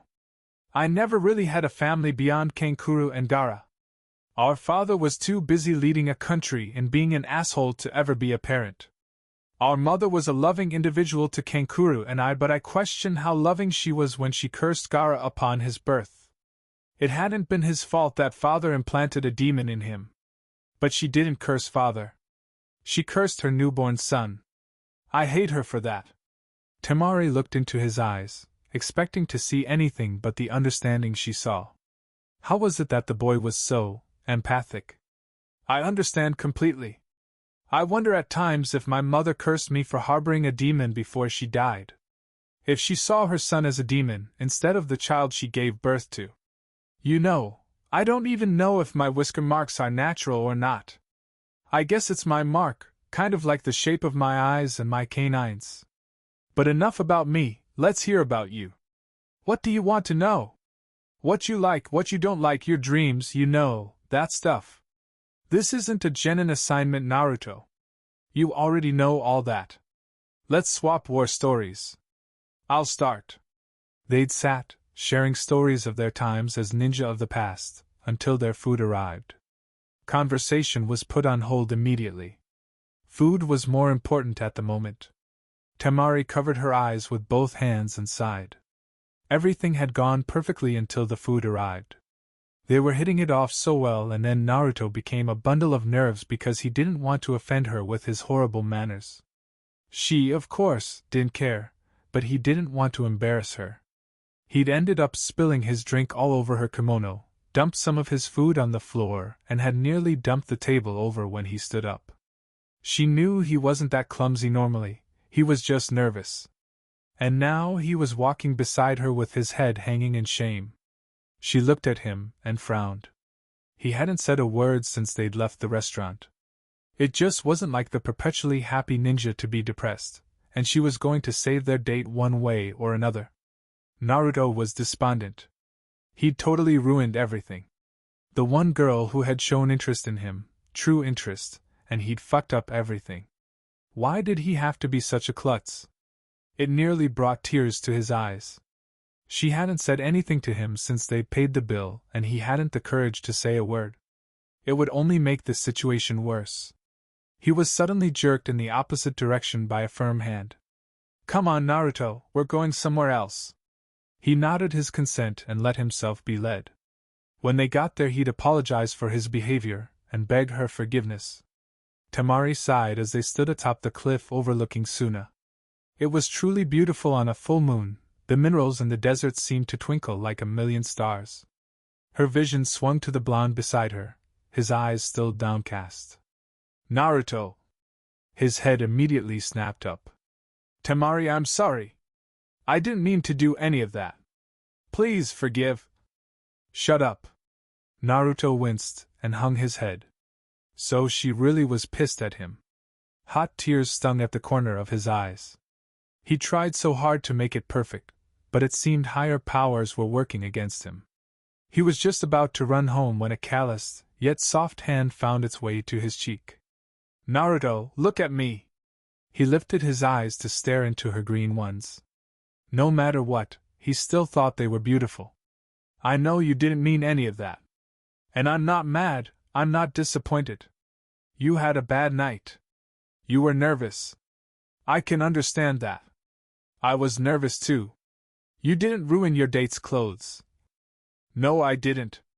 But I also realized that I'm not perfect. That could have easily been me, Naruto, dumping everything on you. I find you interesting, Uzumaki Naruto, and I never was one to let something that interested me go until I was satisfied with my conclusions about it. I'm sure your conclusion of me dropped a few notches tonight." "No. I'm not holding tonight against you. You know what to expect of a date now. Next time will be better. And the one after that, and the one after that. It'll get better, I promise." Naruto gaped at the girl and his breath hitched. She had yet to take her hand away from his cheek. "But why would you want to go on another date with me? Why take such an interest in me?" Temari sighed and her hand dropped from his face to her side, as she turned back to the desert. She missed the warmth he gave off already and shivered slightly. "You're a good person, Naruto. No matter what anyone says, I know it, Gaara knows it, Kankuro knows it, and you know it. I want to get to know you better because you're one of the few guys I've ever come across who seemed worthy of my time. And the fact that you're one of the few Gaara and Kankuro would ever approve of doesn't hurt either. Their guidelines are way too strict." Temari turned back to the stunned boy and patted his cheek affectionately. "Next time will be better. Let's say next weekend? Now let's go home, I want to get out of this kimono." Naruto chuckled nervously as she took his hand. He didn't notice the smile on her face as his warmth ran over her body. Temari sighed happily as they walked back inside the house. It had been an eventful night. She turned to Naruto and offered him a bright smile. "Despite what you may think, Naruto, I enjoyed the vast majority of our date. You did good, well above my expectations." His eye twitched at that. "You mean you expected a lousy date?"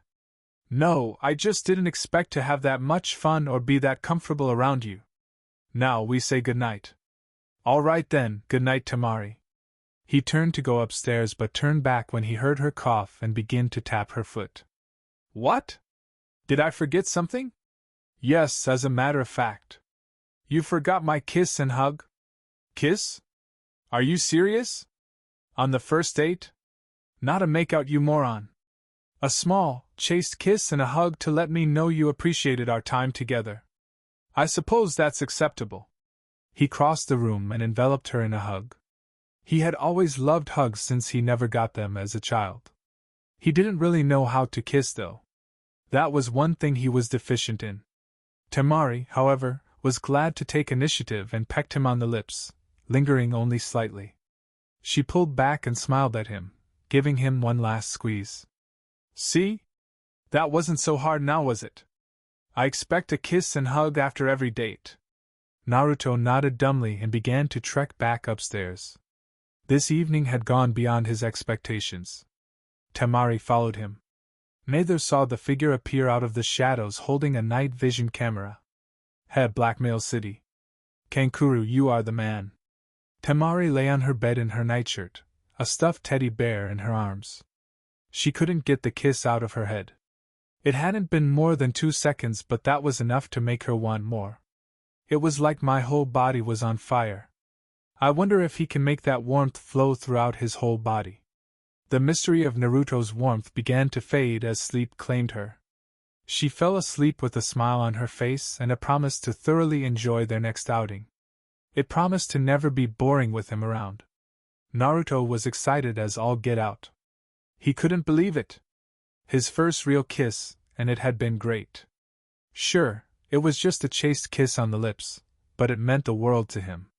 In Konoha, he doubted he ever would have experienced that intimacy, even on a friendly level. Temari liked him enough to trust him with a kiss though. If he died tonight in his sleep, he died happy. He made a promise as sleep claimed him that he would not fail her on the next date. So, you say he can control the green? Yes, I saw him make it from nothing.